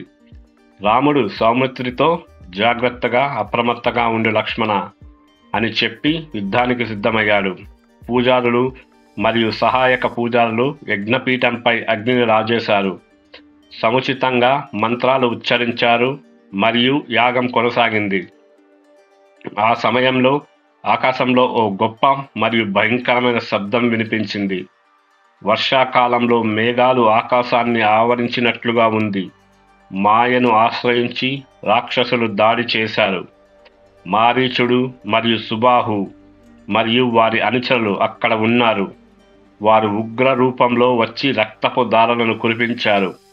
కమల కన్నులు గల రాముడు వారు హింసాత్మకంగా దిగుతున్నట్టు చూశాడు. లక్ష్మణుడి వైపు చూస్తూ రాముడు, ఓ లక్ష్మణ, ఈ రాక్షసులను చూడు. వారు దుష్ట ప్రవర్తన కలిగిన వారు మరియు పక్షి మాంసాన్ని తింటారు. గాలి ద్వారా చెదరగొట్టబడిన మేఘాల వలె వారిని తరిమి కొట్టడానికి నేను మానవ ఆయుధాన్ని ఉపయోగిస్తున్నాను. మానవ ఆయుధం అత్యంత శక్తివంతమైనది మరియు అత్యంత ప్రకాశవంతంగా ఉంటుంది. అత్యంత కోపంగా రాఘవుడు మారీచుని ఛాతిపై దీన్ని విసిరాడు. ఆ అత్యున్నత ఆయుధం అతన్ని కొట్టి మారీచుడిని 100 యోజనాల దూరం సముద్రపు అలల మధ్య విసిరిపడేలాగా చేసింది. అతను చుట్టూ తిరుగుతూ స్పృహ కోల్పోయాడు. సితేక్షుడి బలంతో అణిచివేయబడ్డాడు. మారీచుడు తిప్పి కొట్టబడ్డాడని చూసిన రాముడు లక్ష్మణుడితో, ఓ లక్ష్మణ, చూడు, సీతేష్యు మరియు మానవుడు ధర్మంతో నిండిపోయారు. వారు అతన్ని కలవరపెట్టి 100 యోజనాల అవతల విసిరివేశారు. కానీ ఆ మారీచుడి ప్రాణాన్ని కోల్పోలేదు. అయితే నేను ఈ అసహ్యకరమైన ఈ రాక్షసులందరినీ చంపాలనుకుంటున్నాను. వారు ప్రవర్తనలో చాలా దుర్మార్గులు. రాక్షసులు ప్రవర్తనలో దుష్టులు. వారు యజ్ఞాలను నాశనం చేస్తారు మరియు రక్తంతో జీవిస్తారు. రఘువంశానికి చెందిన వారసుడు అత్యంత గొప్ప ఆగ్నేయ ఆయుధాన్ని అతికించి సుబాహు ఛాతిపై విసిరాడు. అతను నేలపై పడి చనిపోయాడు. ఆ మహామహర్షి వాయవ్య ఆయుధాన్ని స్వాధీనం చేసుకుని మిగిలిన రాక్షసులను చంపాడు. అత్యంత శక్తివంతుడైన రాముడు ఋషులకు ఆనందాన్ని కలిగించాడు. రఘువంశపు వారసుడు యాగాన్ని నాశనం చేయడానికి ప్రయత్నించిన రాక్షసులందరినీ చంపివేశాడు. పూర్వకాలంలో విజయుడైన ఇంద్రుడిని పూజించినట్లే ఋషులు రాముడిని పూజించారు. యాగం పూర్తయినప్పుడు మహామహర్షి విశ్వామిత్రుడు దిశలు అన్ని కష్టాల నుండి విముక్తి పొందాయని తెలియజేశాడు. అతను కాకుస్తుడితో, ఓ మహాబలవంతుడా, ఓ రామ, నువ్వు విజయం సాధించినావు మరియు నువ్వు నీ గురువుల మాటలను నెరవేర్చావు. ఓ రామ, ఓ మహామహర్షి, నువ్వు సిద్ధాశ్రమ నామాన్ని నిజం చేశావు అని అన్నాడు. విజయం సాధించిన తరువాత ధైర్యవంతులైన రాముడు మరియు లక్ష్మణుడు తమ హృదయాలలో ఆనందించారు. సంతోషంగా వారు రాత్రిని అక్కడే గడిపారు. రాత్రి ఉదయంగా మారినప్పుడు వారు తమ ఉదయకాల అభ్యంగన స్నానం చేశారు. తరువాత వారు ఇతర ఋషులతో ఉన్న విశ్వామిత్రుడి వద్దకు వెళ్ళారు. మండుతున్న అగ్ని లాంటి ఋషులలో శ్రేష్ఠుడిని వారు పలకరించారు. మృదువైన మాటలతో ఆ ఉదారంగా ఉన్నవారు అతనితో ఈ మధురమైన మాటలు మాట్లాడారు. ఓ ఋషులలో పులి, మేము మీ సేవకులము, మీ ముందు ఉన్నాము. ఏదైనా ప్రయోజనకరమైన విషయము మాకు బోధించు. మేము ఏమి చేయాలో మాకు ఆజ్ఞాపించు. వారు ఈ విధంగా మాట్లాడినప్పుడు విశ్వామిత్రుడు ముందంజలో ఉన్న మహర్షులందరూ రాముడితో ఈ మాటలు మాట్లాడారు. ఓ మానవులలో శ్రేష్ఠుడా, మిథిలా జనకుడు ధర్మానికి అంకిత భావంతో ఉన్నాడు మరియు అత్యున్నత త్యాగం చేస్తాడు. మేము అక్కడికి వెళ్తున్నాము. ఓ మానవులలో పులి, నువ్వు కూడా మాతో రావాలి. అక్కడ ఒక అసాధారణమైన విల్లు ఉంది మరియు మీరు దానిని చూడాలి. అది భయంకరమైనది మరియు అపరితమైన బలం కలిగి ఉంది. అది యుద్ధంలో అత్యంత ప్రకాశవంతంగా వెలుగుతుంది. ఓ మానవులలో శ్రేష్ఠుడా, ఒక సభలో దేవతలు దానిని ముందుగానే అతనికి ఇచ్చారు. దేవతలు, గంధర్వులు, అసురులు మరియు రాక్షసులు దానిని ఎత్తలేరు. మనుషుల గురించి ఇక చెప్పనవసరమే లేదు. చాలామంది రాజులు ఈ విల్లు శక్తిని పరీక్షించాలని కోరుకున్నారు. అయితే ఆ అత్యంత బలవంతులైన యువరాజులు దానిని ఎత్తలేకపోయారు. ఓ మానవులలో పులి, ఆ విల్లు మిథిలా మహాత్మా ప్రభువుకు చెందినది. ఆయన పేరు జనక మహారాజు. ఓ కాకుస్తా, మీరు దానిని చూడగలరు మరియు అసాధారణ త్యాగాన్ని చూడగలరు. ఓ మానవులలో పులి, ఆ విల్లు అద్భుతమైన పట్టును కలిగి ఉంది. మిథిలా ప్రభువు ఈ అత్యున్నత విల్లును అన్ని దేవతల నుండి యజ్ఞఫలంగా కోరాడు. ఇలా చెప్పిన తరువాత ఋషులలో సర్వోన్నతుడు అడవి దేవతల నుండి సెలవు తీసుకుని పెద్ద సంఖ్యలో ఋషులు మరియు కాకుస్తులతో బయలుదేరడానికి సిద్ధమయ్యాడు. నేను సిద్ధాశ్రమంలో విజయం సాధించాను. నా ప్రయాణంలో నేను సురక్షితంగా ఉండుగాక. నేను ఉత్తరాన ఉన్న హిమాలయ పర్వతాలకు బయలుదేరుతాను, జాహ్నవి నది ఒడ్డున అని చెప్పి ఆయన ఉత్తర దిశకు బయలుదేరడానికి సిద్ధమయ్యాడు. మహర్షులలో అగ్రగణ్యుడు తన అనుచరులతో కలిసి బయలుదేరాడు. బ్రాహ్మణుడి గురించి తెలిసిన వ్యక్తిని 100 బండ్లు అనుసరించాయి. సిద్ధాశ్రమంలో నివసించే పక్షులు, జంతువులు కూడా మహాత్ముడు, గొప్ప ఋషి అయిన విశ్వామిత్రుడిని అనుసరించాయి. సూర్యుడు అస్తమించినప్పుడు అనేక మంది ఋషులు కొంత దూరం ముందుకు సాగారు.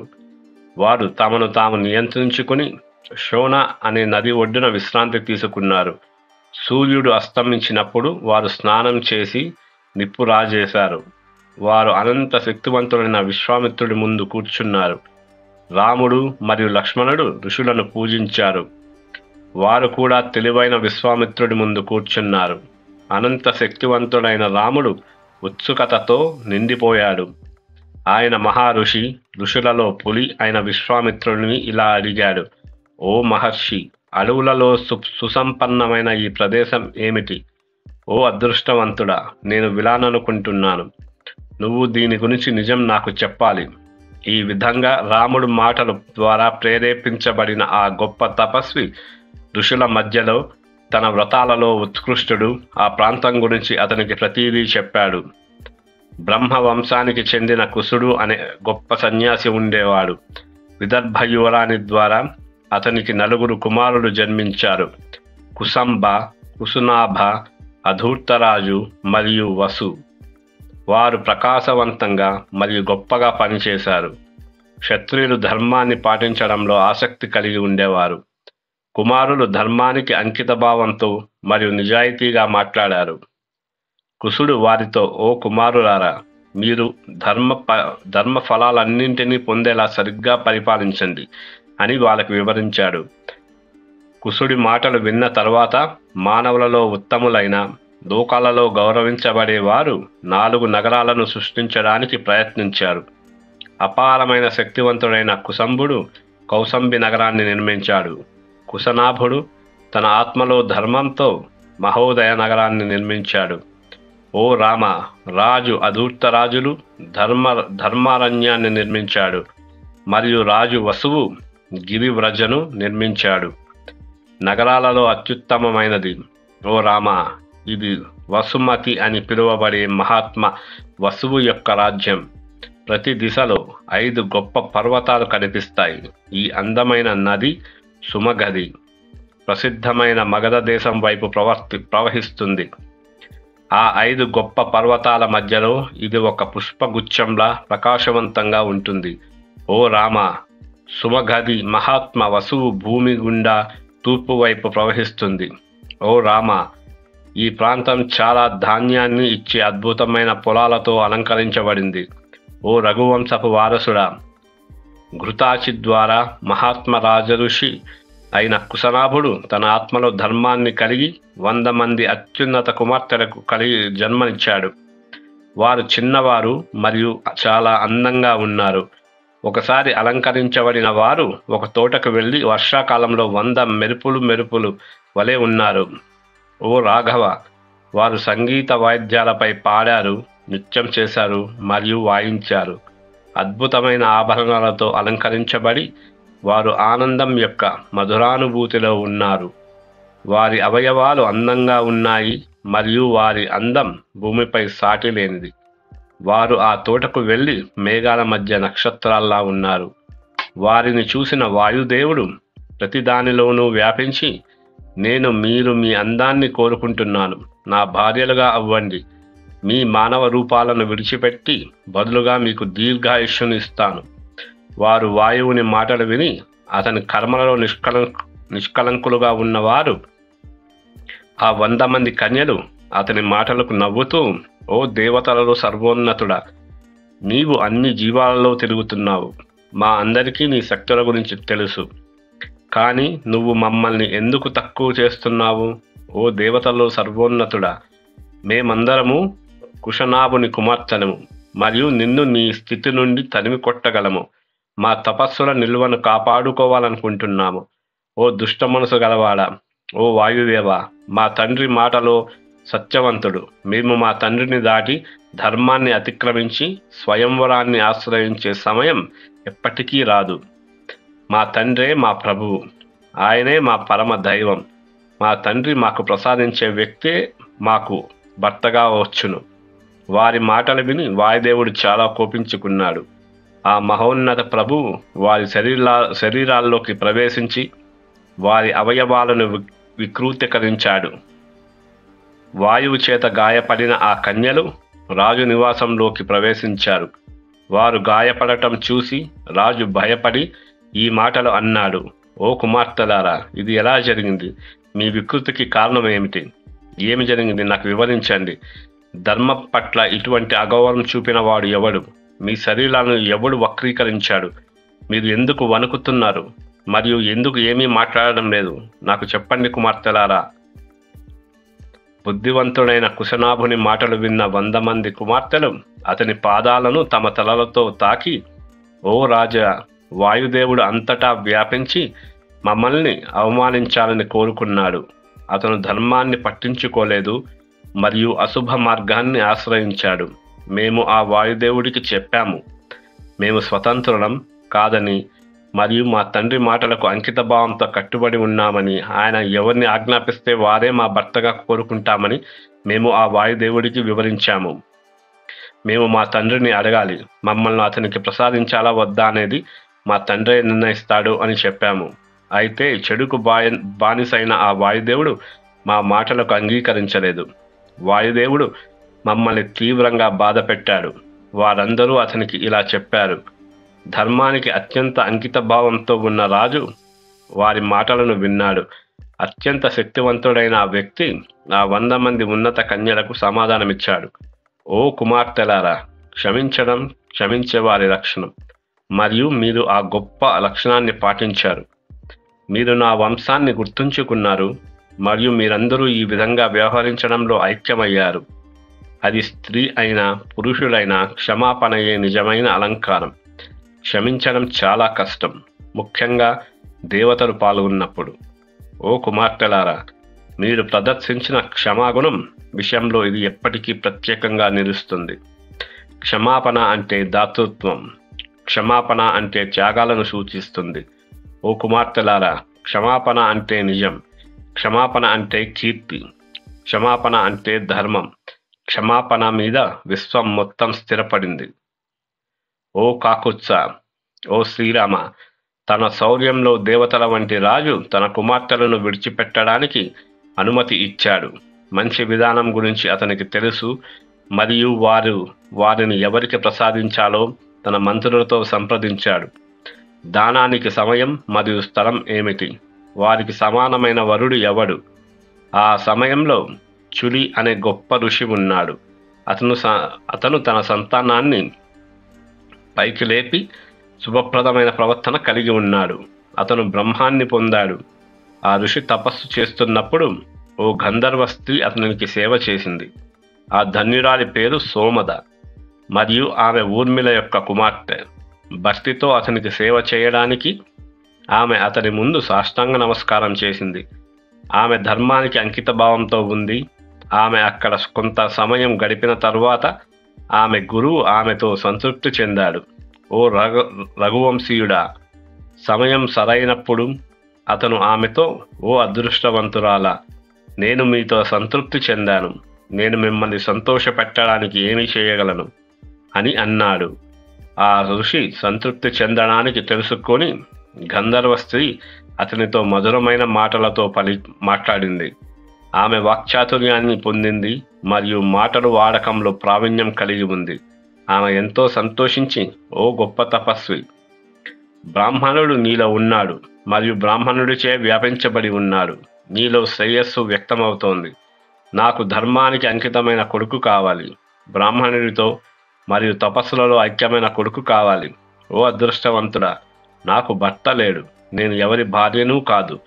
నువ్వు బ్రాహ్మణుడితో నిండిన వాడివి కాబట్టి, నీకు ఆ బ్రహ్మశక్తి నీలో ఉన్నది కాబట్టి నువ్వే నాకు కొడుకును ప్రసాదించాలి.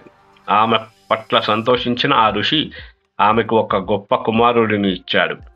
ఈ కుమారుడు చుడి మానసిక శక్తుల ద్వారా జన్మించాడు మరియు బ్రహ్మదత్తుడిగా ప్రసిద్ధి పొందాడు. బ్రహ్మదత్తుడు స్వర్గంలో దేవతల రాజులాగా అత్యంత సంపన్నమైన కాంపిల్య నగరంలో నివసించాడు. ఓ రామ, ధర్మం పట్ల అత్యంత అంకితభావంతో ఉన్న కుశనాభరాజు తన 100 మంది కుమార్తెలను బ్రహ్మదత్తుడికి ప్రసాదిస్తానని నిర్ణయించుకున్నాడు.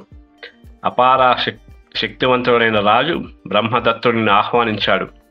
తన మనస్సులో అత్యంత సంతోషంతో అతనికి 100 మంది కుమార్తెలను ప్రసాదించాడు. ఓ రఘువంశపు వారసుడా, తగిన క్రమంలో దేవతల ప్రభువు లాంటి రాజు బ్రహ్మదత్తుడు వారి చేతులను స్వీకరించాడు. అతను తన చేతులతో వారిని తాకిన వెంటనే వారి వికృత రూపాలు మాయమయ్యాయి మరియు వారు ఆందోళన నుండి విముక్తులయ్యారు. 100 మంది కన్యలు అత్యున్నత సౌందర్యంతో ఐక్యమయ్యారు. వాయుదేవుడి శాపం పూర్తిగా తొలగిపోయింది. వారు వాయుదేవుడి వికారమైన శక్తి నుండి కంప్లీట్గా బయటపడ్డారు. కుశనాభరాజు చాలా సంతోషించాడు మరియు పదే పదే ఆనందించాడు. వివాహం ముగిసిన తరువాత రాజు బ్రహ్మదత్తుడిని తన భార్యలతో పెద్ద సంఖ్యలో పూజారులతో పంపాడు. తన కుమారుడు చేసిన కార్యాన్ని చూసి సోమద కూడా చాలా సంతోషించింది. సుముచితంగా ఆ గంధర్వ స్త్రీ తన కోడళ్లను చూసి ఆనందించింది. ఓ రామ, వివాహం ముగిసిన తరువాత బ్రహ్మదత్తుడు వెళ్ళిపోయాడు. తనకు కుమారుడు లేకపోవడంతో తనకు కుమారుడు కలగాలని కుశనాభరాజు యాగం చేయాలని అనుకున్నాడు. యాగం జరుగుతుండగా బ్రహ్మ కుమారుడైన కుశుడు చాలా సంతోషంగా ఈ మాటలు అన్నాడు. ఓ కుమార, నీలాగే ధర్మానికి అత్యంత అంకిత భావంతో ఉండే కుమారుడు ఉదాటటు. అతని పేరు గాది మరియు అతను ఈ లోకంలో శాశ్వత కీర్తిని పొందుతాడు. ఓ రామ, కుశుడు కుశనాభరాజుతో ఈ విధంగా మాట్లాడాడు. తరువాత అతను ఆకాశంలోకి వెళ్ళి బ్రహ్మ శాశ్వత నివాసానిలోకి ప్రవేశించాడు. కొంత సమయం తరువాత బుద్ధిమంతుడైన కుశనాభుడికి ధర్మానికి అత్యంత అంకిత భావంతో ఉన్న గాది అనే కుమారుడు జన్మించాడు. ఓ రామ, ధర్మానికి అత్యంత అంకిత భావంతో ఉన్న గాది నా తండ్రి. ఓ రఘువంశానికి చెందిన వారసుడా, నేను కుశుని వంశంలో జన్మించాను మరియు కౌశికుడిని. ఓ రామ, గతంలో నాకు ఒక సోదరి ఉండేది. ఆమె తన వ్రతాలలో అద్భుతంగా ఉండేది. ఆమె పేరు సత్యవతి మరియు ఆమెను రుచిక అనుగ్రహించాడు. ఆమె భర్తను అనుసరించి ఆమె తన భౌతిక శరీరంతో స్వర్గానికి వెళ్ళింది. అత్యంత ఉదారంగా ఉన్న ఆ నది కౌశికి అనే గొప్ప నదిగా ప్రవహించడం ప్రారంభించింది. ఆమె దివ్యమైనది, పవిత్ర జలాలతో మరియు అందమైనది మరియు హిమాలయాల గుండా ప్రవహిస్తుంది. లోకాల సంక్షేమం కోసం నా సోదరి నదిగా ప్రవహించింది. అందుకే నేను ఎల్లప్పుడూ హిమాలయాల వాలువలో సంతోషంగా నివసిస్తాను. ఓ రఘువంశపు వారసుడా, ఓ రామ, ఇది నా సోదరి కౌశికి పట్ల నాకు ఉన్న అనురాగం వల్లనే. సత్యవతి పవిత్రమైనది మరియు నిజమైన ధర్మంలో స్థిరపడింది. ఆ అదృష్టవంతురాలు తన భర్తకు అంకితం చేయబడింది మరియు కౌశికి నదులలో సర్వోన్నతమైనది. ఓ రామ, నా ప్రతిజ్ఞల కారణంగా నేను ఆమెను విడిచిపెట్టి సిద్ధాశ్రమానికి వచ్చాను. నీ శక్తి కారణంగా నేను విజయం సాధించాను. ఓ రామ, ఇది నా మూలం మరియు నేను నా వంశాన్ని మరియు ఈ ప్రాంతం గురించి వివరించాను. ఓ మహాబలవంతుడా, నువ్వు నన్ను అడిగింది అదే. ఓ కాకోత్స, నీకు చెప్పడంతో సగం రాత్రి గడిచిపోయింది. ఓ రామ, మనం ఇప్పుడు నిద్రపోవాలి. మనం సగం దూరం వచ్చాము మరియు ఎటువంటి అడ్డంకులు ఉండనివ్వండి. ఓ రఘువంశీయుల వంశస్థుడా, అంతా నిశ్శబ్దంగా ఉంది మరియు పక్షులు మరియు జంతువులు విశ్రాంతి తీసుకుంటున్నాయి. రాత్రి చీకటి అన్ని దిశలను ఆక్రమించింది. సాయంత్రం నెమ్మదిగా కనుమరుగైంది మరియు ఆకాశం నక్షత్రాలు మరియు కళ్ళలా కనిపించే గ్రహాలతో కప్పబడి ఉంది. వాటి ప్రకాశం ప్రతిదీ ప్రకాశిస్తోంది.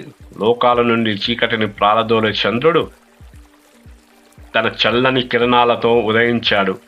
ఓ ప్రభు, దాని ప్రకాశంతో అది లోకాలను మరియు జీవుల మనస్సులను ఆనందపరుస్తుంది.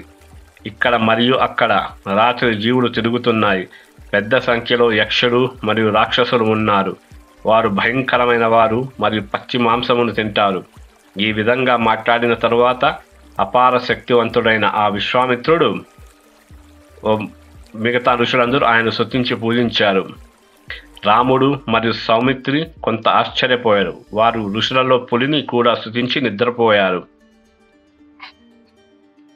మహర్షులతో విశ్వామిత్రుడు రాత్రి మిగిలిన సమయాన్ని సోనా నది ఒడ్డున గడిపాడు. రాత్రి అద్భుతమైన ఉదయంగా మారినప్పుడు అతను ఇలా అన్నాడు: ఓ రామ, రాత్రి అద్భుతమైన ఉదయంగా మారింది మరియు మొదటి సంధ్య ప్రారంభమైంది. లేవండి, ఓ అదృష్టవంతుడా, లేవుము. మీరు బయలుదేరడానికి సిద్ధంగా ఉండాలి. అతని మాటలు విన్న తర్వాత అతను ఉదయం అభ్యంగన పూజలు, స్నానములు చేశాడు. అతను బయలుదేరడానికి సిద్ధమై ఈ మాటలతో సమాధానం ఇచ్చాడు: సోనా నది పవిత్రమైన నీటిని కలిగి ఉంది. అది ఇసుక దిబ్బలతో నిండి ఉంది మరియు దీనిని దాటవచ్చు. ఓ బ్రాహ్మణ, దానిని దాటడానికి మనం ఏ పద్ధతిని ఉపయోగించాలి? రాముడు ఇలా సంబోధించిన తర్వాత విశ్వామిత్రుడు, మహర్షులు ప్రయాణించిన మార్గాన్ని మనం అనుసరించాలి అని నేను సూచిస్తున్నాను అని అన్నాడు. కొంత దూరం ప్రయాణించిన తరువాత సగం రోజు వారు జాహ్నవిని చూశారు. ఆమె తరచుగా ఋషులను సందర్శించేది. హంసలు, కొంగలతో నిండి ఉన్న పవిత్ర జలాలను చూసి ఋషులందరూ ఇద్దరు రాఘవులతో కలిసి సంతోషించారు. వారు ఒడ్డున నివాసం ఏర్పాట్లు చేసుకున్నారు. అక్కడ స్నానం చేశారు. సముచితంగా వారు దేవతలకు నీటిని అర్పించారు. వారి అగ్నిహోత్రాగ్నిలో నైవేద్యాలు సమర్పించారు మరియు ఆ నైవేద్యాలు అమృతంలా ఉన్నాయి. వారి మనస్సులలో స్వచ్ఛంగా మరియు ఉల్లాసంగా ఉన్నవి. వారు జాహ్నవి నది ఒడ్డున నివసించారు. ప్రతి దిశలో వారు మహాత్మా విశ్వామిత్రుడిని చుట్టుముట్టారు. తన మనస్సులో సంతోషించిన రాముడు విశ్వామిత్రుడితో ఇలా అన్నాడు: ఓ విశ్వామిత్ర మహర్షి, 3 ప్రవాహాలతో కూడిన నది అయిన గంగ గురించి నేను వినాలనుకుంటున్నాను. ఆమె 3 లోకాల గుండా ప్రవహిస్తుంది మరియు స్త్రీ పురుష నదుల ప్రభువును ఎలా చేరుకుంటుంది? రాముడి మాటలతో ఉప్పొంగి గొప్ప ఋషి అయిన విశ్వామిత్రుడు గంగా నది యొక్క జననం మరియు పురోగతిని వివరించడం ప్రారంభించాడు. హిమాలయాలు, పర్వతాలలో ఇంద్రుడు, ఖనిజాల యొక్క గొప్ప నిల్వ. ఓ శ్రీరామ, అతనికి మరియు మేనకు 2 కుమార్తెలు ఉన్నారు మరియు వారి అందం భూమిపై సాటిలేనిది. ఆమె కుమార్తె గంగా హిమాలయాల యొక్క పెద్ద కుమార్తె. ఓ రాఘవ, 2వ కుమార్తె పేరు ఉమా. దేవతలందరూ పెద్ద కుమార్తె దేవతల కోసం ఒక పని పూర్తి చేయాలని కోరుకున్నారు.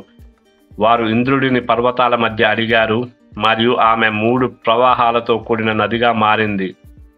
ధర్మాన్ని అనుసరించి హిమాలయాలు లోకాలను శుద్ధి చేయడానికి తమ కుమార్తెను దానం చేశాయి. 3 లోకాల సంక్షేమం కోసం గంగ తన ఇష్టానుసారంగా ప్రవహించడం ప్రారంభించింది. 3 లోకాల ప్రయోజనం కోసం, 3 లోకాల సంక్షేమాన్ని కోరుకునేవారు గంగను స్వీకరించి తిరిగి వచ్చారు. వారి అంతర్గత కోరికలు నెరవేరిన తర్వాత విజయం సాధించారు.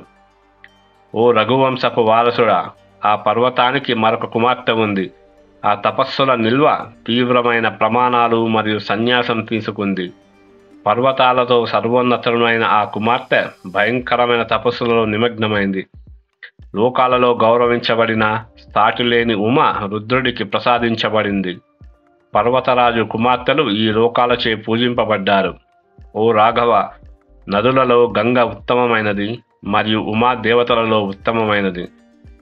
3 ప్రవాహాలు కలిగిన నది గురించి నేను నీకు అన్నీ చెప్పాను. ఓ శ్రీరామ, ఉత్తమ ప్రవాహాలు కలిగిన గంగ మొదట ఆకాశంలో ప్రవహించేది. ఆ ఋషి ఈ మాటలు చెప్పినప్పుడు ధైర్యవంతులైన రాముడు మరియు లక్ష్మణుడు ఆ వృత్తాంతాన్ని ప్రశంసించారు మరియు ఋషులలోని ఎద్దుతో మాట్లాడారు. ఓ విశ్వామిత్ర మహర్షి, నీవు ధర్మంతో నిండిన ఒక అత్యున్నత వృత్తాంతాన్ని చెప్పావు. పర్వతరాజు పెద్ద కుమార్తె గురించి నీవు మాకు వివరంగా చెప్పాలి. నీవు దైవిక మరియు మానవ మూలాలను వివరంగా చెప్పగల సామర్థ్యం కలిగి ఉన్నావు. లోకాలను శుద్ధి చేసే గంగ 3 ప్రవాహాలు ఎందుకు అయింది? 3 ప్రవాహాలతో ఉన్న గంగా నది నదులలో ఉత్తమమైనదిగా ఎందుకు పిలువబడుతోంది? ఓ ధర్మం గురించి తెలిసినవాడా, ఆమె 3 లోకాల్లో చేసిన గొప్ప పనులు ఏమిటి? ఇద్దరు కాకుస్తులు రాముడు లక్ష్మణుడు ఈ విధంగా విశ్వామిత్రునితో సంబోధించారు. అందరి మధ్య ఋషులు తపస్సుల నిధి అయిన విశ్వామిత్రుడు మొత్తం వృత్తాంతాన్ని వివరించడం ప్రారంభించాడు. ఓ రామ, ప్రాచీన కాలంలో గొప్ప సన్యాసి శితికంత లేదా శివుడు ఉండేవాడు. వివాహం చేసుకున్నాడు. దేవత చూసిన తరువాత అతను ఆమెతో సంభోగం చేయాలనుకున్నాడు. శివ ఉమ సంభోగం మొదలై 100 దివ్య సంవత్సరాలు గడిచిపోయాయి. ఓ రామ, ఓ శత్రువులను కాల్చేవాడా, అయినప్పటికీ అతనికి ఇంకా కుమారుడు కలగలేదు. దీనితో బ్రహ్మ ముందంజలో ఉండడంతో దేవతలందరూ ఆందోళన చెందారు. ఒక సంతానం జన్మించినప్పుడు అతన్ని ఎవరు భరించగలరు? దేవతలందరూ వెళ్ళి అతని ముందు సాష్టాంగ నమస్కారం చేశారు. వారు, ఓ మహాదేవ, ఓ దేవతల దేవ, లోకాల సంక్షేమంలో నిమగ్నమైన వాడా, దేవతలు నీ ముందు సాష్టాంగ నమస్కారం చేశారు. నీవు వారికి నీ అనుగ్రహాన్ని చూపించాలి. ఓ దేవతల్లో సర్వోన్నతుడా, ప్రపంచం నీ శక్తిని నిలబెట్టుకోలేదు. 3 లోకాల సంక్షేమం కోసం నీ వీర్యాన్ని మరియు శక్తిని ఉపసంహరించుకో. ఈ లోకాలన్నింటినీ రక్షించు. నీవు లోకాలను నాశనం చేయకూడదు. అన్ని లోకాలకు అధిపతి అయిన మహేశ్వరుడు దేవతల మాటలు విన్నాడు. ఆయన దానికి అంగీకరించాడు. మళ్ళీ దేవతలందరికీ నేను నా శక్తులను నిగ్రహించుకుంటాను అని చెప్పాడు. ఉమలో వీర్యం మరియు నా శక్తి దేవతలు మరియు భూమి సురక్షితంగా ఉంటాయి. అయితే ఇప్పటికే కదిలించబడిన నా వీర్య శక్తి భాగాన్ని నియంత్రించలేము. ఓ దేవతలలో సర్వోన్నతుడా, దీన్ని ఎవరు నిలబెట్టుకుంటారో, ఎవరు భరించగలరో మాకు వివరించుము అన్నారు దేవతలు. ఇలా ప్రస్తావిస్తూ దేవతలు శివుడికి ప్రార్థన చేశారు. భూమి ఇప్పటికే తొలగించబడిన శక్తిని భరిస్తుంది. ఇది ప్రస్తావిస్తూ దేవతల ప్రభువు దానిని భూమి ఉపరితలం పైకి విడుదల చేశాడు. భూమి దాని పర్వతాలు మరియు తోటలతో ఈ శక్తితో నిండిపోయింది. దీనితో దేవతలు మళ్ళీ అగ్నిదేవుడితో మాట్లాడారు. వాయు సహాయంతో రుద్రుని గొప్ప శక్తిలో ప్రవేశించండి. అది మళ్ళీ అగ్నిని వ్యాపించి శ్వేత పర్వతాన్ని సృష్టించింది. అగ్ని మరియు సూర్యుడిలా సంక్లిష్టంగా ఉన్న రెల్లు చెట్ల దిబ్బ ఉంది. అగ్ని నుండి సృష్టించబడిన అత్యంత శక్తివంతమైన కార్తికేయుడు అక్కడ జన్మించాడు. దేవతలు పెద్ద సంఖ్యలో ఋషులతో చాలా సంతోషించారు. ఉమా మరియు శివుడిని మనస్ఫూర్తిగా పూజించారు. ఓ రామ, అయితే పర్వత కుమార్తె కోపంతో ఎర్రబడింది మరియు ఆమె కళ్ళు కోపంతో ఎర్రబడ్డాయి. ఉమాదేవి అసహనంతో నిండిన ఆమె దేవతలను ఇలా శపించింది. నేను కొడుకు కోసం సంభోగం చేయాలనుకున్నాను, కానీ మీ దేవతలంతా కలిసి దీన్ని ఆపారు. దాని కారణంగా మీరు మీ స్వంత భార్య ద్వారా ఈ దేవతలు మీరు ఎప్పటికీ సంతానం పొందలేరు. దేవతలారా, మళ్ళీ వినండి, మీరు మీ స్వంత భార్యల ద్వారా ఎప్పటికీ సంతానం పొందలేరు. ఈ రోజు నుండి మీ భార్యలు వంధ్యత్వంలో ఉంటారు. దేవతలతో ఇలా మాట్లాడిన తర్వాత ఉమాదేవి భూమిని కూడా శపించింది. ఓ భూదేవి, మీరు ఎప్పటికీ ఒకే రూపాన్ని కలిగి ఉండరు మరియు ఎల్లప్పుడూ అనేకులకు భార్యగా ఉంటారు. నా కోపం ద్వారా మీరు కళంకితులవుతారు మరియు మీ కుమారుల పట్ల ఎటువంటి ప్రేమను ఎప్పటికీ తెలుసుకోలేరు. ఓ చాలా దుష్ట మనసు గలవాడా, మీరు నా కొడుకును పొందారు, కానీ మీరు అతని కోసం ఎప్పుడూ కోరుకోలేదు. దేవతలందరూ సిగ్గుపడుతున్నారని దేవతల ప్రభు అయిన రుద్రుడు చూశాడు. అతను వరుణుడిచే రక్షించబడిన దిశకు బయలుదేరడానికి సిద్ధమయ్యాడు.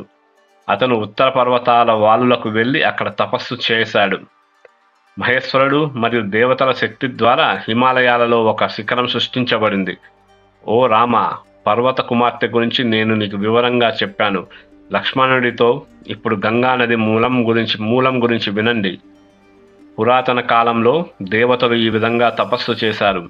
ఆ సమయంలో దేవతలు పెద్ద సంఖ్యలో ఋషులతో బ్రహ్మ వద్దకు వెళ్ళి ఒక సైన్యాధిపతిని కోరుకున్నారు. ఇంద్రుడు మరియు అగ్ని ముందున్న దేవతలందరూ ఆ ప్రముఖ బ్రహ్మగారి ముందు నమస్కరించి ఈ శుభప్రదమైన మాటలు పలికారు. ఓ మహాత్ములారా, పూర్వకాలంలో మీరు మాకు ఒక సైన్యాధిపతిని ఇచ్చారు. అయితే ఉమా విషయంలో అతను ఇప్పుడు అత్యున్నత తపస్సులను ఆశ్రయిస్తున్నాడు మరియు తనను తాను కాల్చుకుంటున్నాడు. లోకాల సంక్షేమాన్ని కోరుకుంటూ ఇప్పుడు ఏమి చేయాలో మీరు నిర్ణయించుకోవాలి. ఏమి చేయాలో తెలిసినవాడా, మీరు మాకు అత్యున్నత ఆశ్రయం మరియు ఒక మార్గాన్ని నిర్ణయించుకోవాలి. అన్ని లోకాల బ్రహ్మ దేవతల మాటలను విన్నాడు. ఆయన దేవతలను ఓదార్చుతూ మరియు వారితో ఈ మధురమైన మాటలను మాట్లాడాడు. పర్వత కుమార్తె మీ భార్యల ద్వారా మీకు సంతానం కలగదని చెప్పింది. ఆమె నిష్కలంకమైన మాటలు నిజమవుతాయనడంలో సందేహమే లేదు. అయితే ఆకాశంలో ప్రవహించే గంగ ద్వారా అగ్నికి ఒక కుమారుడు జన్మించగలడు మరియు శత్రువులను నాశనం చేసేవాడు దేవతల సైన్యాధిపతి అవుతాడు. పర్వతాలలో ఇంద్రుని పెద్ద కుమార్తె ఈ కొడుకును స్వాగతిస్తుంది. దీనిని ఉమ నుండి కూడా గొప్ప అనుమతి లభిస్తుందనడంలో సందేహం లేదు. ఓ రఘువంశపు వారసుడా, ఓ రామ, అతని మాటలు విన్న దేవతలందరూ తాము విజయం సాధించామని భావించారు. వారు నమస్కరించి తాతకు పూజలు చేశారు. ఓ రామ, దేవతలందరూ ఖనిజాలతో అలంకరించబడిన కైలాస పర్వతానికి వెళ్ళారు. అక్కడ వారు అగ్నిని కుమారుడిని కనమని కోరారు. ఓ దేవా, ఓ అగ్నిదేవ, దేవతల పనిని పూర్తి చేయడంలో మాకు సహకరించండి. ఆ గొప్ప శక్తి ఇప్పటి వరకు పర్వతం కుమార్తె అయిన గంగలో ఉంది. ఆ శక్తిని విడుదల చేయము. అగ్ని దేవతలకు తన ప్రతిజ్ఞ ఇచ్చి గంగాదేవి వద్దకు వెళ్ళాడు. ఓ మహాదేవత, ఓ గంగాదేవి, దేవతలకు ఆనందం కలిగించడానికి దయచేసి దీన్ని మీ గర్భంలో భరించండి. ఈ మాటలు విన్న ఆమె దివ్య రూపాన్ని ధరించింది. ఆమె గొప్ప రూపాన్ని చూసిన తర్వాత అతను ఆమె అంతటా వ్యాపించాడు. అగ్నిదేవుడు, ఓ రఘువంశీయులారా, గంగా ప్రవాహాలన్నీ నిండిపోయాయి. దీనితో గంగ దేవతల పూజారితో మాట్లాడింది.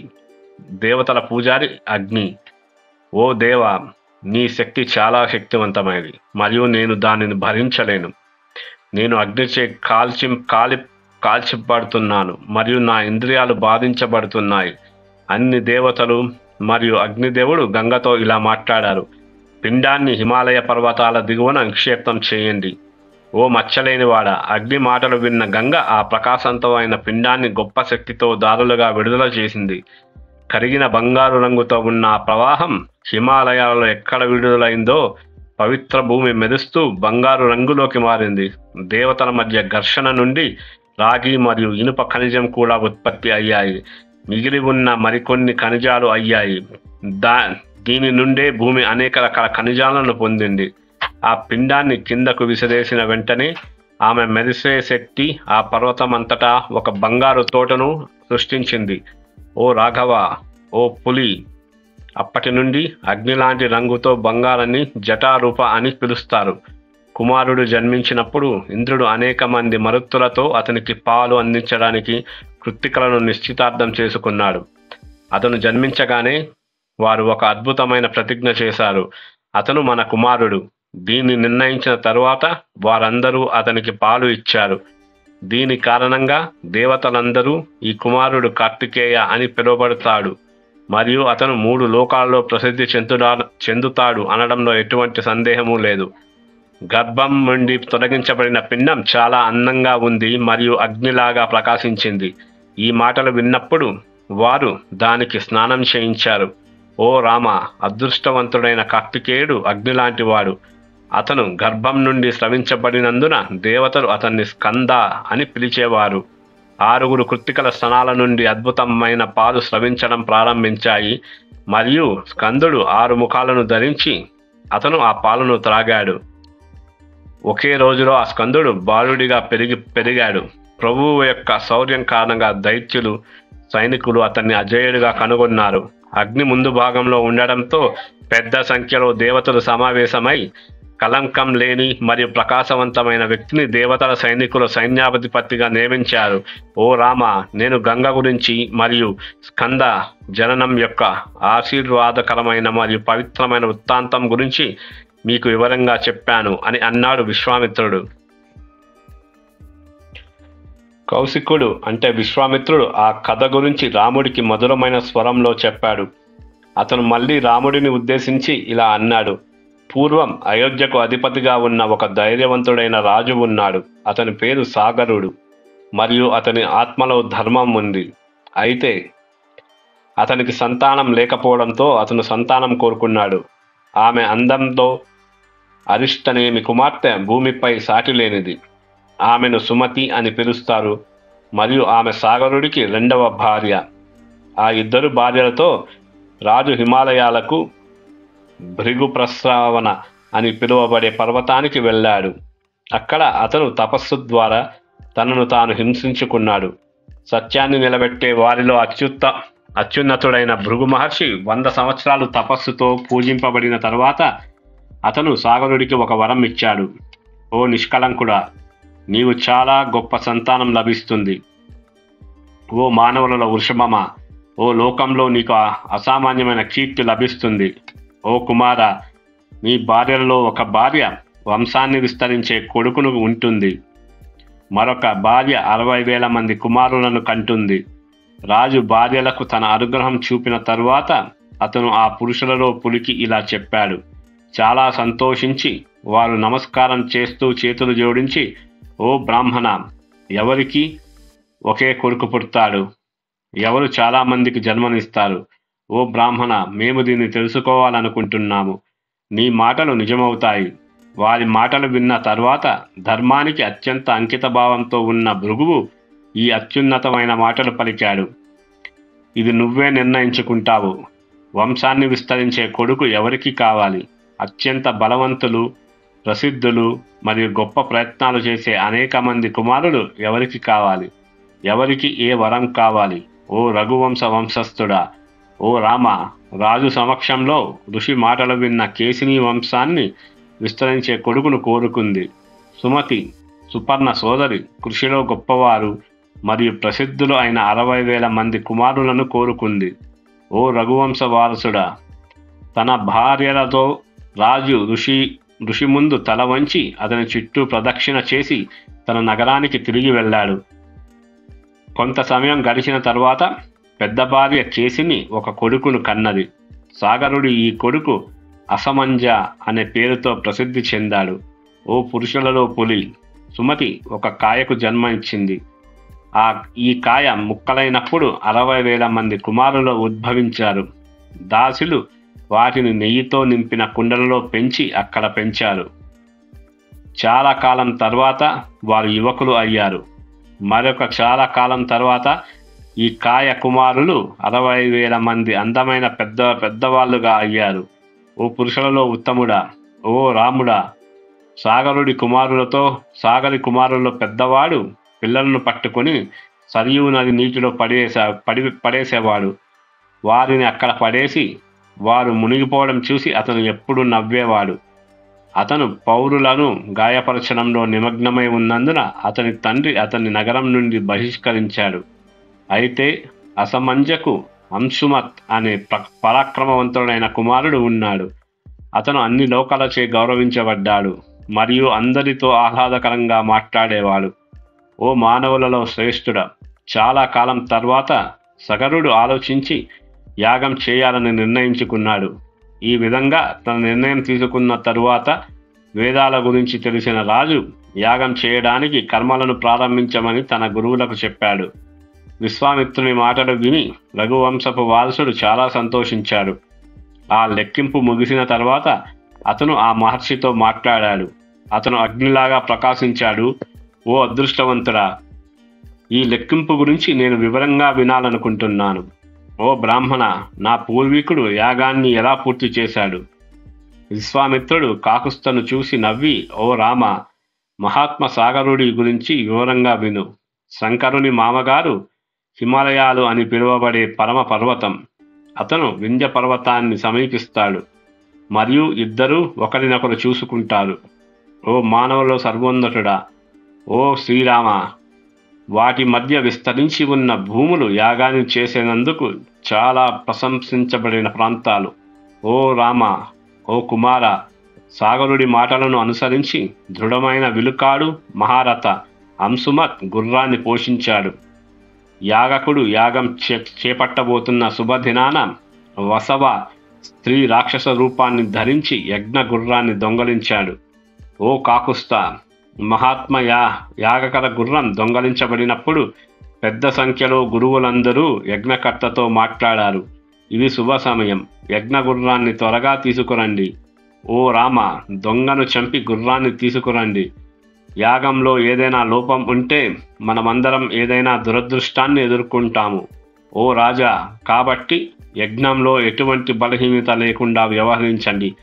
ఆ సభలోని గురువుల మాటలు విన్న రాజు తన 60,000 మంది కుమారులతో ఈ మాటలు చెప్పాడు. ఓ కుమారులారా, ఓ మానవుల వృషభాలారా, రాక్షసులు ప్రవేశించడానికి నాకు మార్గం లేదు. అదృష్టవంతులు ఈ గొప్ప యజ్ఞాన్ని మంత్రాలతో పవిత్రం చేశారు. ఓ కుమారులారా, కాబట్టి వెళ్ళి వెతకండి. మీరు సురక్షితంగా ఉండండి. భూమిపై ప్రతి చోట సముద్రపు దండ వరకు వెళ్ళండి. ఓ కుమారులారా, మీలో ప్రతి ఒక్కరూ 1 యోజనం విస్తీర్ణం కోసం వెతుకుతారు. మీరు గుర్రాన్ని చూసే వరకు తవ్వండి ఈ భూమిని. నా ఆజ్ఞ మేరకు గుర్రాన్ని మరియు దొంగను త్వరగా వెతకండి.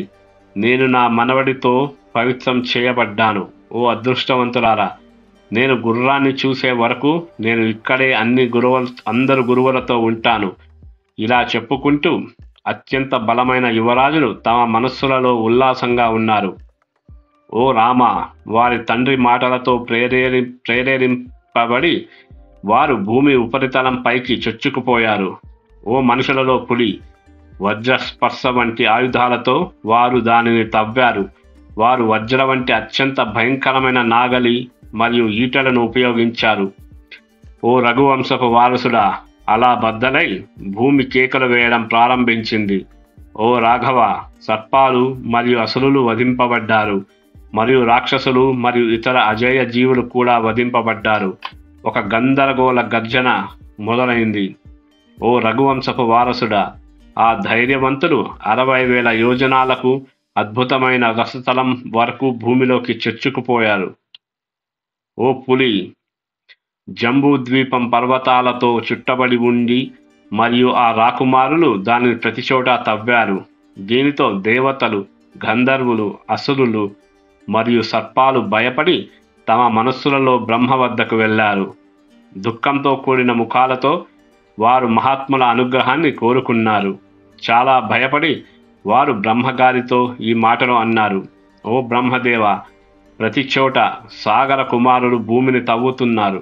అనేక మహాత్ములు, జలచరాలు చంపబడుతున్నాయి. గుర్రాన్ని దొంగలించిన వాడు మన యాగాన్ని నాశనం చేస్తున్నాడు. ఇలా ఆలోచిస్తూ సగర కుమారులు అన్ని జీవులను వధించుతున్నారు. ఆ విధ్వంసకారుల బలాన్ని చూసి దేవతలు చాలా భయపడ్డారు మరియు కలవరపడ్డారు. ఆ మహనీయుడైన బ్రహ్మ వారికి ఇలా జవాబిచ్చాడు. భూమి అంతా తెలివైన వాసుదేవుడి ఆధీనంలో ఉంది మరియు అతను భూమిని శాశ్వతంగా నిలబెట్టుకుంటాడు. అతను కపిల రూపాన్ని తీసుకున్నాడు. చాలా కాలం క్రితం భూమి విచ్ఛిన్నం కావడం మరియు ఎక్కువ కాలం జీవించని సగర కుమారుల నాశనం కూడా ముందుగానే కపిల మహర్షి చేతిలో నిర్ణయింపబడింది. బ్రహ్మ మాటలు విని శత్రువులను కాల్చే 33 దేవతలు చాలా సంతోషంగా ఉన్నారు మరియు వారు ఎక్కడి నుంచి వచ్చారో అక్కడికి తిరిగి వెళ్ళారు. సగర ముత్తాతలు భూమిని విచ్ఛిన్నం చేసినప్పుడు ఉరుములాంటి గొప్ప శబ్దం వినపడింది. భూమిలోకి చొచ్చుకపోయి వారు దానిని ప్రతి చోటా చుట్టుముట్టారు. అప్పుడు సగర కుమారులందరూ తమ తండ్రి వద్దకు వెళ్ళి ఈ మాటలు చెప్పారు. మేము మొత్తం భూమి అంతటా ప్రయాణించి దేవతలు, దానవులు, రాక్షసులు, పిశాచులు, సర్పాలు మరియు కిన్నరులు వంటి అన్ని జీవాలను నాశనం చేశాము. అయితే గుర్రాన్ని దొంగలించిన దొంగను మేము చూడలేకపోయాము. ఓ అదృష్టవంతుడా, ఇప్పుడు మేము ఏమి చేయాలి? ఏమి చేస్తాము? దీని గురించి ఆలోచించడం అనవసరం, చాలా అవసరం. ఓ రఘువంశీయుడా, తన కుమారుల మాటలు విన్న రాజులలో సర్వోన్నతుడైన సాగరుడు కోపంతో మునిగిపోయి ఈ మాటలు పలికాడు. ఓ అదృష్టవంతులారా, ఓ కుమారులారా, మళ్ళీ భూమిని తవ్వి భూమి ఉపరితలంపైకి చొచ్చుకుపోండి. గుర్రాన్ని మరియు దొంగను వెతకండి. మీరు విజయం సాధించిన తర్వాత మాత్రమే తిరిగి రండి. వారి తండ్రి గొప్ప ఆత్మ కలిగిన సగరుడి మాటలు విన్న 60,000 మంది కుమారులు రసాతలానికి పరుగెత్తారు. వారు అక్కడ తవ్వి దిశగజ విరూపాక్షుడిని చూశారు. అతను పర్వతం లాంటివాడు మరియు భూమిని ఎత్తి పట్టుకున్నాడు. ఓ రఘువంశీయుడా, ఆ గొప్ప ఏనుగు పేరు విరూపాక్షుడు. పర్వతాలతో కూడిన భూమినంతా తన తలపై ఎత్తుకున్నాడు. ఓ కాకుస్తా, ఆ గొప్ప ఏనుగు అలసిపోయి విశ్రాంతి తీసుకోవాలనుకున్నప్పుడు అది తలను కదిలిస్తుంది మరియు భూకంపాలు సంభవిస్తాయి. ఓ రామ, వారు ఆ గొప్ప ఏనుగు చుట్టూ ప్రదక్షిణలు చేశారు. దిశానిర్దేశకుడు దానిని గౌరవాలు చూపించి వారు భూమిలోకి చొచ్చుకుపోయి రసాతలానికి మళ్ళీ వెళ్ళారు. వారు తూర్పు దిశలోకి చొచ్చుకుపోయి మళ్ళీ దక్షిణ దిశలోకి చొచ్చుకుపోయారు. దక్షిణ దిశలో కూడా ఒక గొప్ప ఏనుగు కనిపించింది. ఇది మహాత్ముడు మరియు ఈ ఏనుగు భూమిని తన తలపై ఎత్తుకున్న అత్యంత భారీ పర్వతం లాంటివాడు. వారు చాలా ఆశ్చర్యపోయారు. అతని చుట్టూ ప్రదక్షిణ చేసిన తర్వాత సగరుడి 60,000 మంది కుమారులు పశ్చిమ దిశలోకి చొచ్చుకుపోయారు. పశ్చిమ దిశలో కూడా ఆ అత్యంత బలవంతుడు దిశాగజ సౌమనసుడిని చూశారు. అతను ఒక భారీ పర్వతం లాంటివాడు. వారు అతని చుట్టూ ప్రదక్షిణ చేసి అతని క్షేమం గురించి అడిగారు. వారు తవ్వడం కొనసాగించి ఉత్తర దిశకు చేరుకున్నారు. ఓ రఘువంశీయులు శ్రేయస్సు పొందినవాడా, ఉత్తర దిశలో వారు భద్రుడిని భూమిని ఎత్తి పట్టుకున్నట్లు చూశారు. అక్కడ ఉన్న గజం పేరు భద్రుడు. అతను మంచులాగా తెల్లగా ఉన్నాడు మరియు అతని రూపం చాలా శుభప్రదకరంగా ఉంది. వారందరూ అతన్ని తాకి అతన్ని చుట్టూ ప్రదక్షిణ చేశారు. ఆ సగరుని 60,000 మంది కుమారులు భూమి ఉపరితలం పైకి చొచ్చుకుపోయారు. అప్పుడు సగరుడి కుమారులు ప్రసిద్ధ ఈశాన్య దిశకు వెళ్లారు. తీవ్ర కోపంతో సగరుడి కుమారులు మొత్తం భూమిని తవ్వుతూ వెళ్లారు. అక్కడ శాశ్వత వాసుదేవుడైన కపిలుడిని చూశారు. గుర్రం కూడా అక్కడ తిరుగుతూ ఉంది. దేవునికి చాలా దూరంలో లేదు. యాగాన్ని నాశనం చేసిన వ్యక్తి ఈ కపిలుడే అని భావించారు ఆ సగరుని 60,000 మంది కుమారులు. వారి కళ్ళు కోపంతో రగిలిపోయాయి. అతన్ని వేచి ఉండమని చెప్పి వారంతా కపిల ముని వైపు ఘోరమైన వేగంతో దూసుకుపోయారు. ఓ కపిలమ, నువ్వే మా గుర్రాన్ని దొంగలించి యాగాన్ని నాశనం చేశావు. ఓ దుష్ట మనస్సు గల ఓ కపిల, మేము సగరుడి కుమారులం వచ్చామని నువ్వు తెలుసుకో. ఓ రఘువంశపు వారసుడా. వారి మాటలు విన్న కపిలుడు తీవ్ర కోపంతో మునిగిపోయి ఒకే ఒక పెద్ద హూంకార శబ్దాన్ని చేశాడు. ఓ రామ, అపరిమితమైన బలం కలిగిన శాశ్వత వాసుదేవుడైన ఆ కపిలుడి హూంకారానికి ఈ సగరుని 60,000 మంది కుమారులు బూడిద కుప్పల వలె పడిపోయారు. ఓ రఘువంశ వంశస్థుడా, ఓ రామ, తన కుమారులు చాలా కాలంగా కనపడకుండా పోయారని చూసిన రాజు సగరుడు తన శక్తిలో ప్రకాశవంతంగా ఉన్న తన మనవడితో ఇలా మాట్లాడాడు. నీవు ధైర్యవంతుడివి మరియు విద్యలో సిద్ధహస్తుడివి. శక్తిలో నువ్వు నీ పూర్వీకులతో సమానం. వెళ్ళి నీ తండ్రుల కోసం వెతుకుము మరియు గుర్రాన్ని దొంగలించిన వ్యక్తి కోసం మరియు ఈ భూమి యొక్క అన్ని దిక్కుల వైపు వెతుక్కుంటూ వెళ్ళి అతన్ని కనిపెట్టుము. భూమి యొక్క ప్రేగులలో గొప్ప మరియు పరాక్రమవంతులు ఉన్నారు. వారి దాడులను తిప్పికొట్టడానికి నీ కత్తి మరియు విల్లును తీసుకో. గౌరవానికి అర్హమైన వారిని గౌరవించి మరియు అడ్డంకులు కలిగే వారిని చంపివేయుము. యాగం విజయవంతమైన తర్వాత తిరిగి వెళ్ళు లేదా అవతలి వైపుకు వెళ్ళు. అంశుమత్ను మహాత్ముడైన సగరుడు ఈ విధంగా సరిగ్గా సంబోధించాడు. అతను తన విల్లు మరియు కత్తిని పట్టుకొని వెళ్ళిపోయాడు. తన శౌర్యంలో నైపుణ్యం కలిగి ఉన్నాడు. తన గొప్ప ఆత్మ తండ్రుల భూమిలో తవ్విన మార్గంలో అతను కూడా వెతుక్కుంటూ ముందుకు వెళ్ళాడు. ఓ మానవులో శ్రేష్ఠుడా, ఓ శ్రీరామ! రాజు మాటలతో ప్రోత్సహించబడి అతను ముందుకు సాగాడు. తన తండ్రులు తవ్విన మార్గం గుండా ముందుకు వెళుతూనే ఉన్నాడు.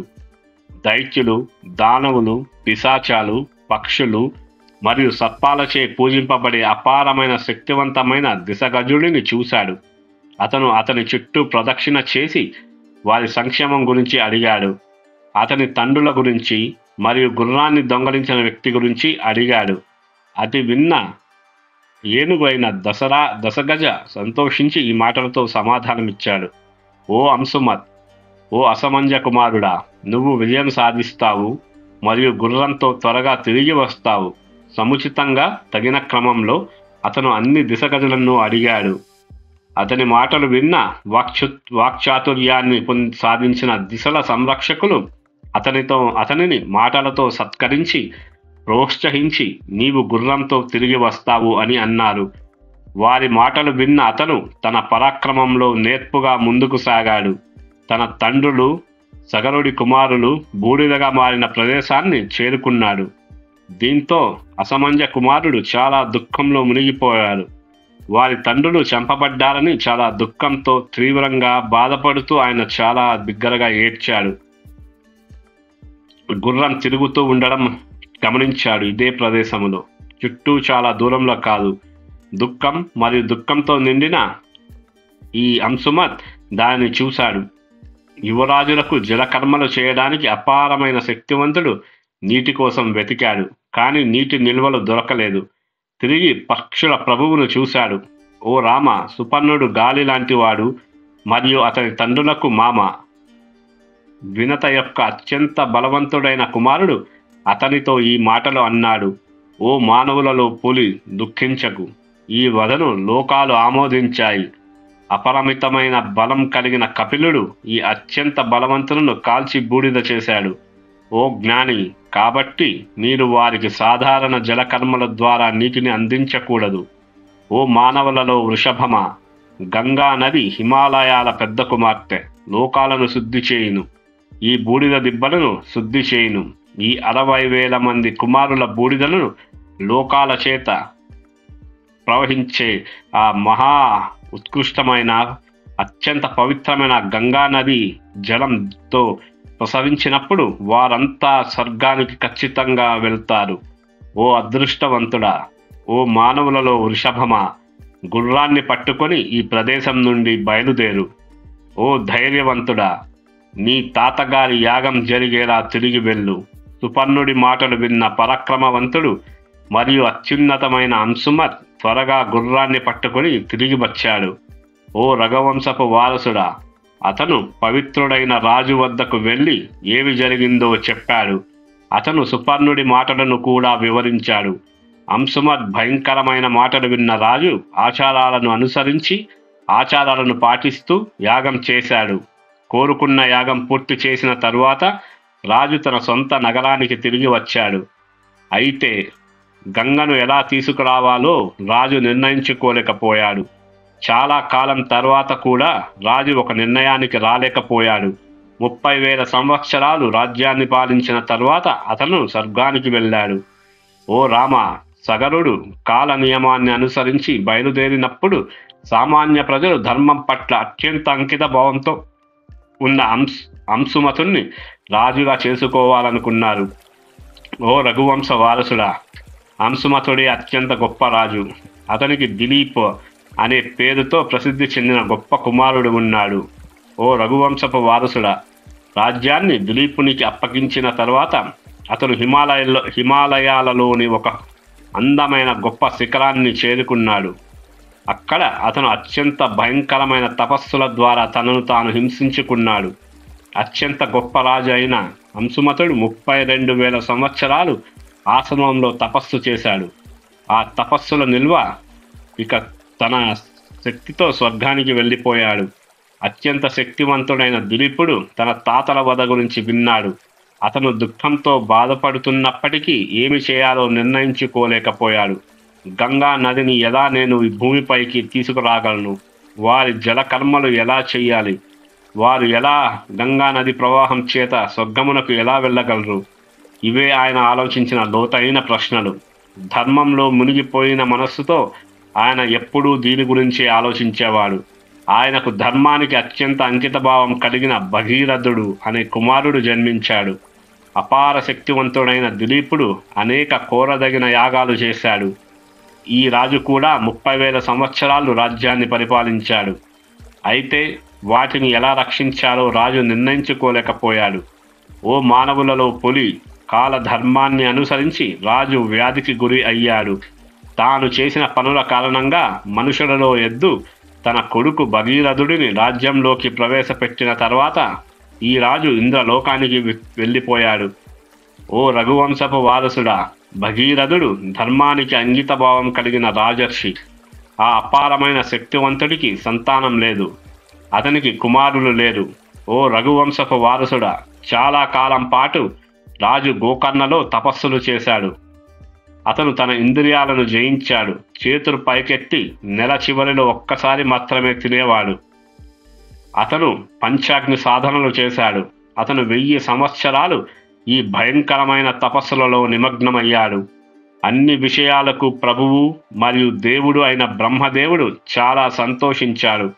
అనేక మంది దేవతలతో కలిసి తాతగారు తపస్సుల ద్వారా తనను తాను బాధించుకుంటున్న మహాత్ముడైన భగీరథుని ముందు ప్రత్యక్షమై ఆ బ్రహ్మదేవుడు ఇలా అన్నాడు: ఓ భగీరథ, ఓ అపారమైన అదృష్టవంతుడా, ఓ మనుష్యుల ప్రభువా, నేను నిన్ను చూసి సంతోషిస్తున్నాను.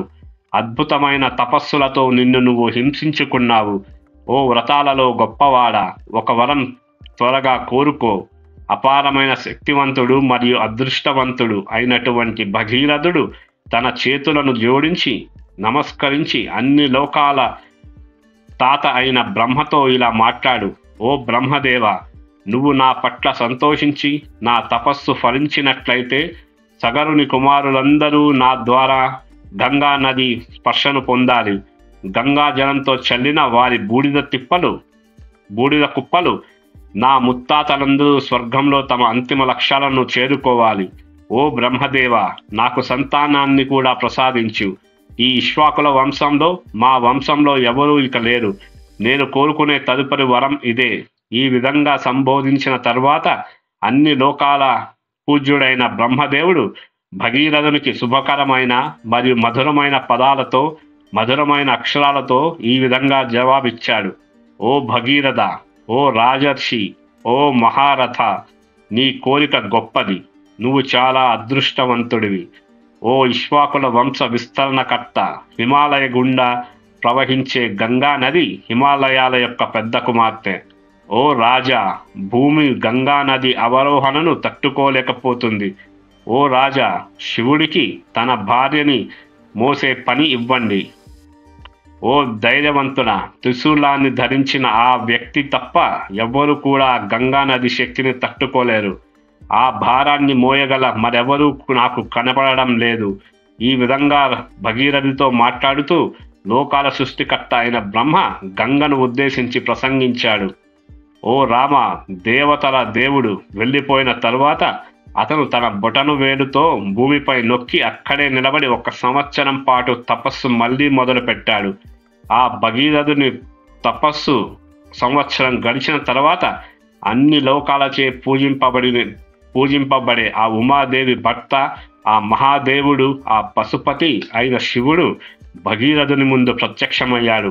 ఓ మనుషులలో శ్రేష్ఠుడా, నేను నీ తపస్సు పట్ల సంతోషించాను. నీకు అనుకూలమైనది చేస్తాను. పర్వతాల రాజకుమార్తెను నా తలపై మోస్తాను. ఓ రామ, హిమాలయాల పెద్ద కుమార్తెను అన్ని లోకాలు పూజిస్తాయి. ఆమె తట్టుకోలేని శక్తితో చాలా గొప్ప రూపాన్ని సంతరించుకుంది. ఆమె ఆకాశం నుండి శివుని శుభమైన తలపై దుముకుతూ కిందకు దిగింది. అక్కడి నుండి విడుదలై ఆ జడల యొక్క ఆ జటాజూటాల మధ్య నుంచి ఆమె గందరగోళానికి గురైంది. దేవత చాలా సంవత్సరాలు అక్కడ తిరుగుతూనే ఉంది. ఓ రఘువంశానికి చెందిన వారసుడా, శివుడు దీనితో చాలా సంతోషించి చివరకు బిందుసారుడి దిశలో గంగను విడిచిపెట్టాడు. దేవతలు, ఋషులు, గంధర్వులు, యక్షులు మరియు పెద్ద సంఖ్యలో సిద్ధులు గంగానది ఆకాశం నుండి ఆ ప్రదేశానికి చేరుకోవడానికి చూశారు.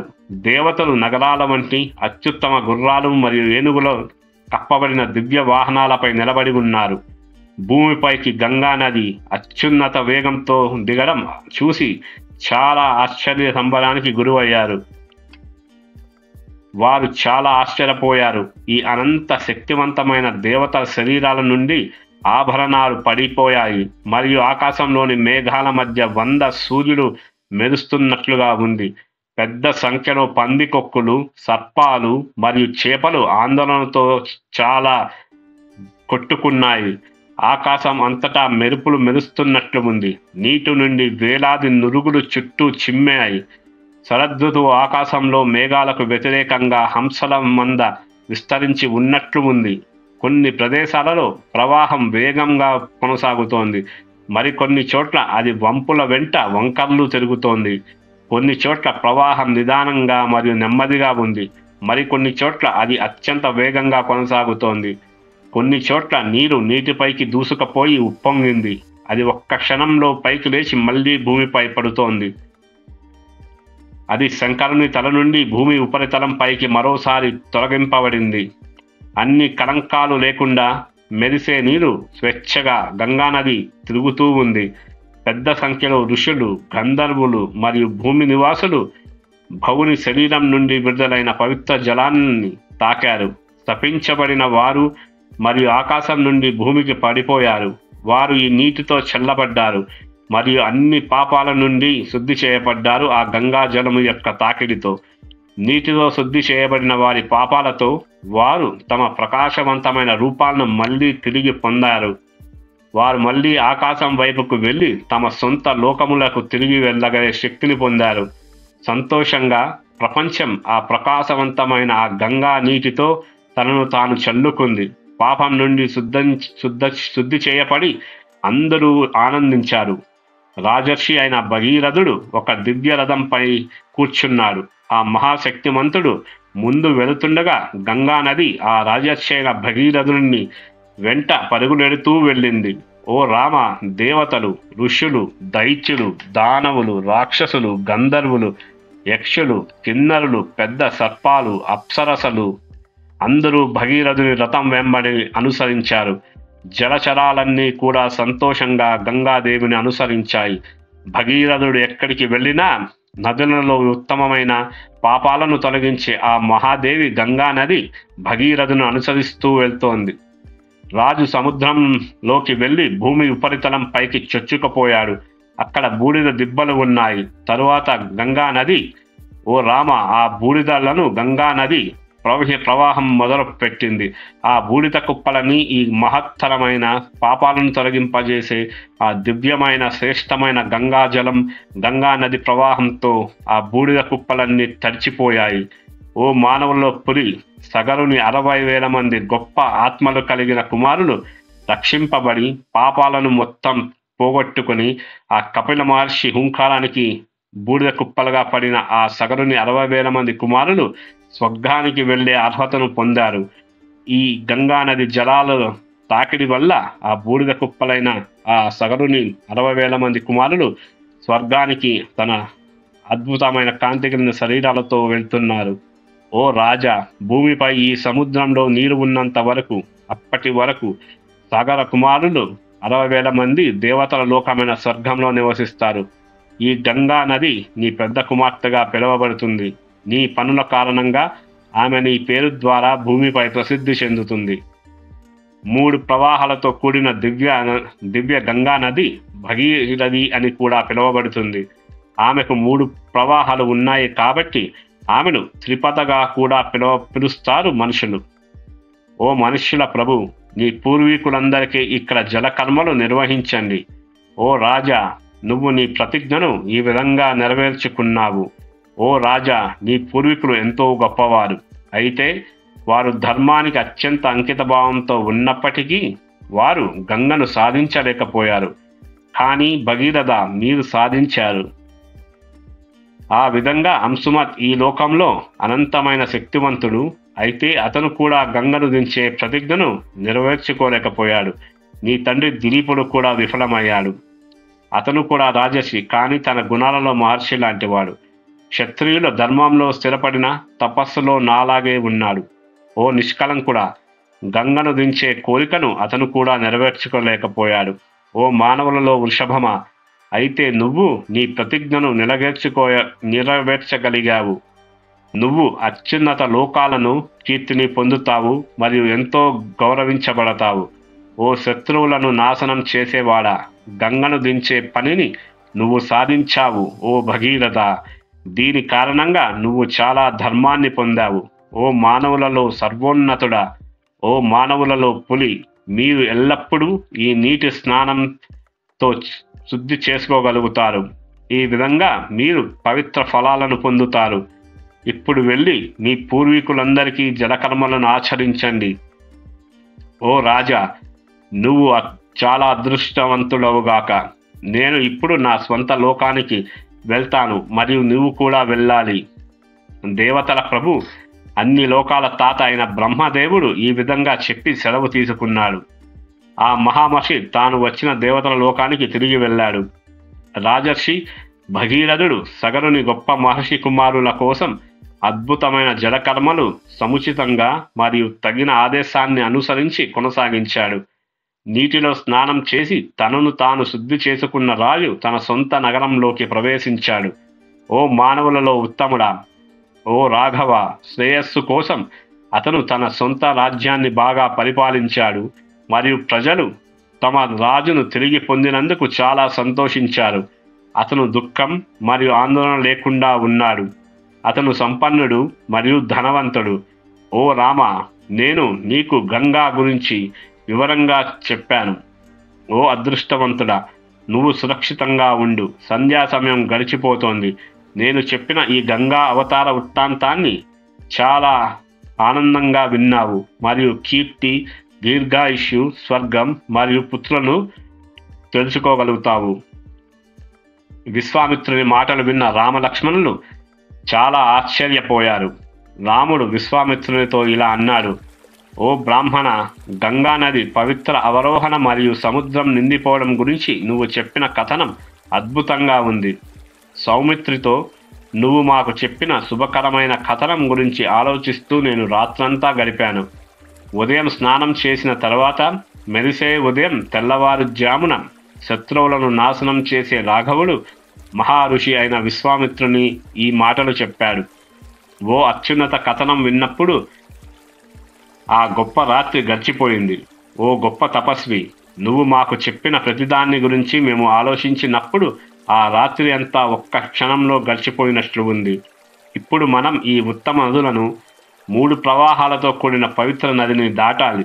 ఓ గొప్పవాడా, నీవు వచ్చావని తెలిసి శుభకార్యాలు చేసే ఋషులు త్వరగా ఇక్కడికి వచ్చి సౌకర్యవంతమైన పడవలను తెచ్చారు.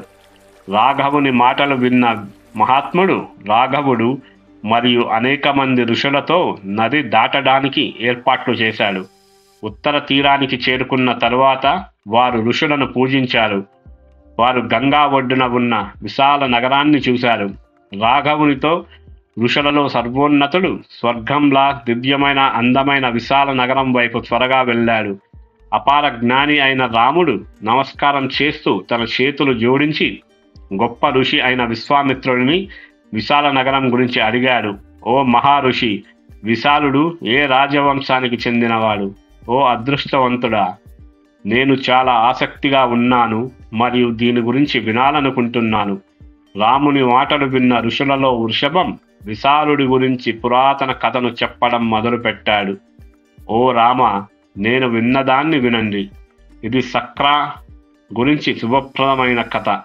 ఓ రాఘవ, ఈ ప్రాంతంలో ఏమి జరిగిందో నిజం వినండి.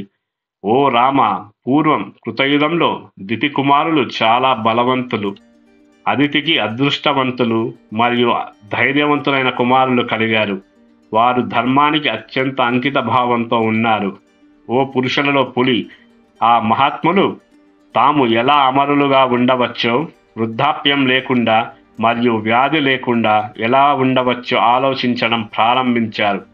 ఓ రామ, దీని గురించి ఆలోచిస్తూ ఆ జ్ఞానులు ఒక నిర్ణయానికి వచ్చారు. వారు సముద్ర మథనాన్ని ప్రారంభించారు మరియు ఆ సముద్ర మథనం నుండి రసాలను పొందేవారు. మథనం చేయడానికి తమ మనస్సును నిర్ణయించుకుని వారు వాసుకిని మథనం చేయడానికి ఉపయోగించే తాడును తయారు చేసుకున్నారు. మందార పర్వతాన్ని మథనం చేసే మార్గంగా ఆ అనంతమైన శక్తివంతులు మథనం చేయడం ప్రారంభించారు. ధన్వంతరి ఉద్భవించాడు అందు నుండి మరియు అత్యంత ప్రకాశవంతమైన అప్సరసులు కూడా ఉద్భవించారు.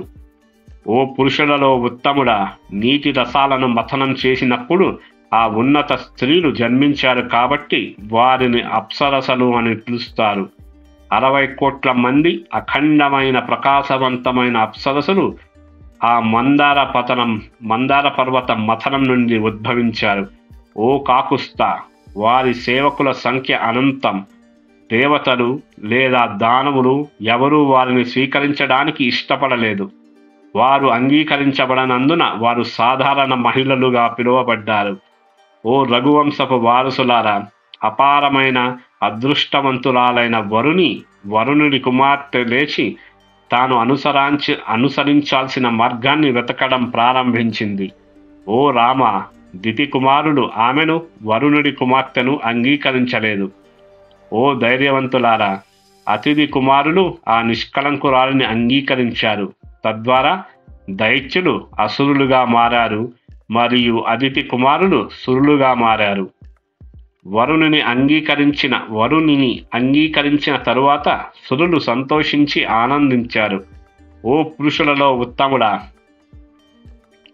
ఉచ్చైశ్వర్యుడు గుర్రాలలో ఉత్తముడు ఉద్భవించాడు మరియు రత్నం కౌస్తుభ కూడా ఉద్భవించింది. ఓ రామ, అలాగే అమృతం కూడా వచ్చింది మరియు దాని కారణంగా వంశానికి గొప్ప విధ్వంసం జరగబోతోంది. అదితి కుమారులు దితి కుమారులను నాశనం చేశారు. దైత్యులకు మరియు ఆదిత్యులకు మధ్య జరిగిన ఆ గొప్ప భయంకరమైన యుద్ధంలో అదితి కుమారులు దితి కుమారులను వధించారు. దితి కుమారులు చంపబడినప్పుడు పురంధరుడు అయిన ఇంద్రుడు రాజ్యాన్ని పొందాడు. సంతోషించి అతను పెద్ద సంఖ్యలో ఋషులు మరియు చరణాలతో లోకాలను పరిపాలించడం మొదలుపెట్టాడు. తన కుమారులు చంపబడినప్పుడు దితి చాలా దుఃఖంలో మునిగిపోయింది. ఓ రామ, ఆమె తన భర్త మారీచి కుమారుడు కశ్యపుడి వద్దకు వెళ్ళి, ఓ శ్రేష్ఠుడా, నీ అపారమైన బలవంతులైన కుమారులు నా కుమారులను చంపారు. చాలా కాలం పాటు తపస్సు చేసిన తర్వాత సక్రుడిని చంపే కొడుకును పొందాలని నేను కోరుకుంటున్నాను. నేను తపస్సు చేస్తాను మరియు మీరు నాకు అలాంటి గర్భధారణను ప్రసాదించాలి. ఇంద్రుడిని చంపే కొడుకును పొందేందుకు నేను మీ అనుమతి కోరుతున్నాను. ఆమె మాటలు విన్న అమితమైన శక్తివంతుడైన మరిచి కుమారుడు కశ్యపుడు దుఃఖంతో తీవ్రంగా బాధపడుతున్న దితికి జవాబిచ్చాడు. ఓ తపస్సుల నిధి, నువ్వు పవిత్రంగా ఉంటే ఇది నిజంగానే జరుగుతుంది. నువ్వు సక్రుడిని ఒక పోరాటంలో చంపే కొడుకుకు జన్మనివ్వగలుగుతావు. అయితే నువ్వు 1000 సంవత్సరాల పాటు పవిత్రంగా ఉండవాలి. ఇది చాలా ముఖ్యమైన కట్టుబాటు. నా ద్వారా నువ్వు 3 లోకాలను నాశనం చేసే కొడుకును జన్మనివ్వగలుగుతావు. అప్పుడు ఇలా చెప్పిన తరువాత ఆ అపారమైన శక్తివంతుడు ఆమెను తన చేతిలో తాకి ఆమెను కౌగలించుకున్నాడు. నీవు క్షేమంగా ఉండు అని చెప్పి తన స్వంత తపస్సు కోసం కశ్యపుడు బయలుదేరాడు. ఓ పురుషులలో ఉత్తముడా, అతను వెళ్ళినప్పుడు దితి చాలా సంతోషపడింది. ఆమె కుసప కుసప్లవ కుసప్లవనానికి వెళ్ళి అత్యంత భయంకరమైన తపస్సుల ద్వారా తనను తాను బాధించుకుంది. ఓ పురుషులలో ఉత్తముడా, ఆమె ఈ తపస్సులను గమనిస్తుండగా అత్యున్నత గుణాలతో నిండిన 1000 కన్నుల గలవాడు ఆమెను చూస్తున్నాడు. 1000 కన్నుల కలిగిన ఆ పురందర ఇంద్రుడు ఆమెకు కావాల్సిన అన్ని అగ్ని, కుశ, గడ్డి, మంట, నీరు, పండ్లు, వేర్లు మరియు అన్నింటినీ అందిస్తూ సహాయం చేస్తున్నాడు. మొత్తం కాలంలో శక్రుడు దితిని ఆశ్రయించాడు. ఓ రఘువంశానికి చెందిన రాముడా, 1000 సంవత్సరాలు పూర్తి కావడానికి ఇంకా 10 సంవత్సరాలు మాత్రమే మిగిలి ఉంది. చాలా సంతోషంతో దితి 1000 కన్నులు ఉన్న వ్యక్తితో, ఓ పరాక్రమవంతుడా, నా తపస్సు పూర్తి కావడానికి ఇంకా 10 సంవత్సరాలు మాత్రమే మిగిలి ఉన్నాయి.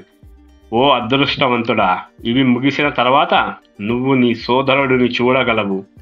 ఓ కుమారా, అది నీకోసమే విజయాన్ని కోరుకునే వ్యక్తిని నేను పెంచుతాను. ఓ కుమారా, అతను 3 లోకాలను జయిస్తాడు మరియు మీరు అతనితో పాటు వాటిని ఎటువంటి ఆందోళన లేకుండా ఆనందించగలరు. దితి ఈ విధంగా మాట్లాడుతుండగా సూర్యుడు ఆకాశం మధ్యలోకి చేరుకున్నాడు.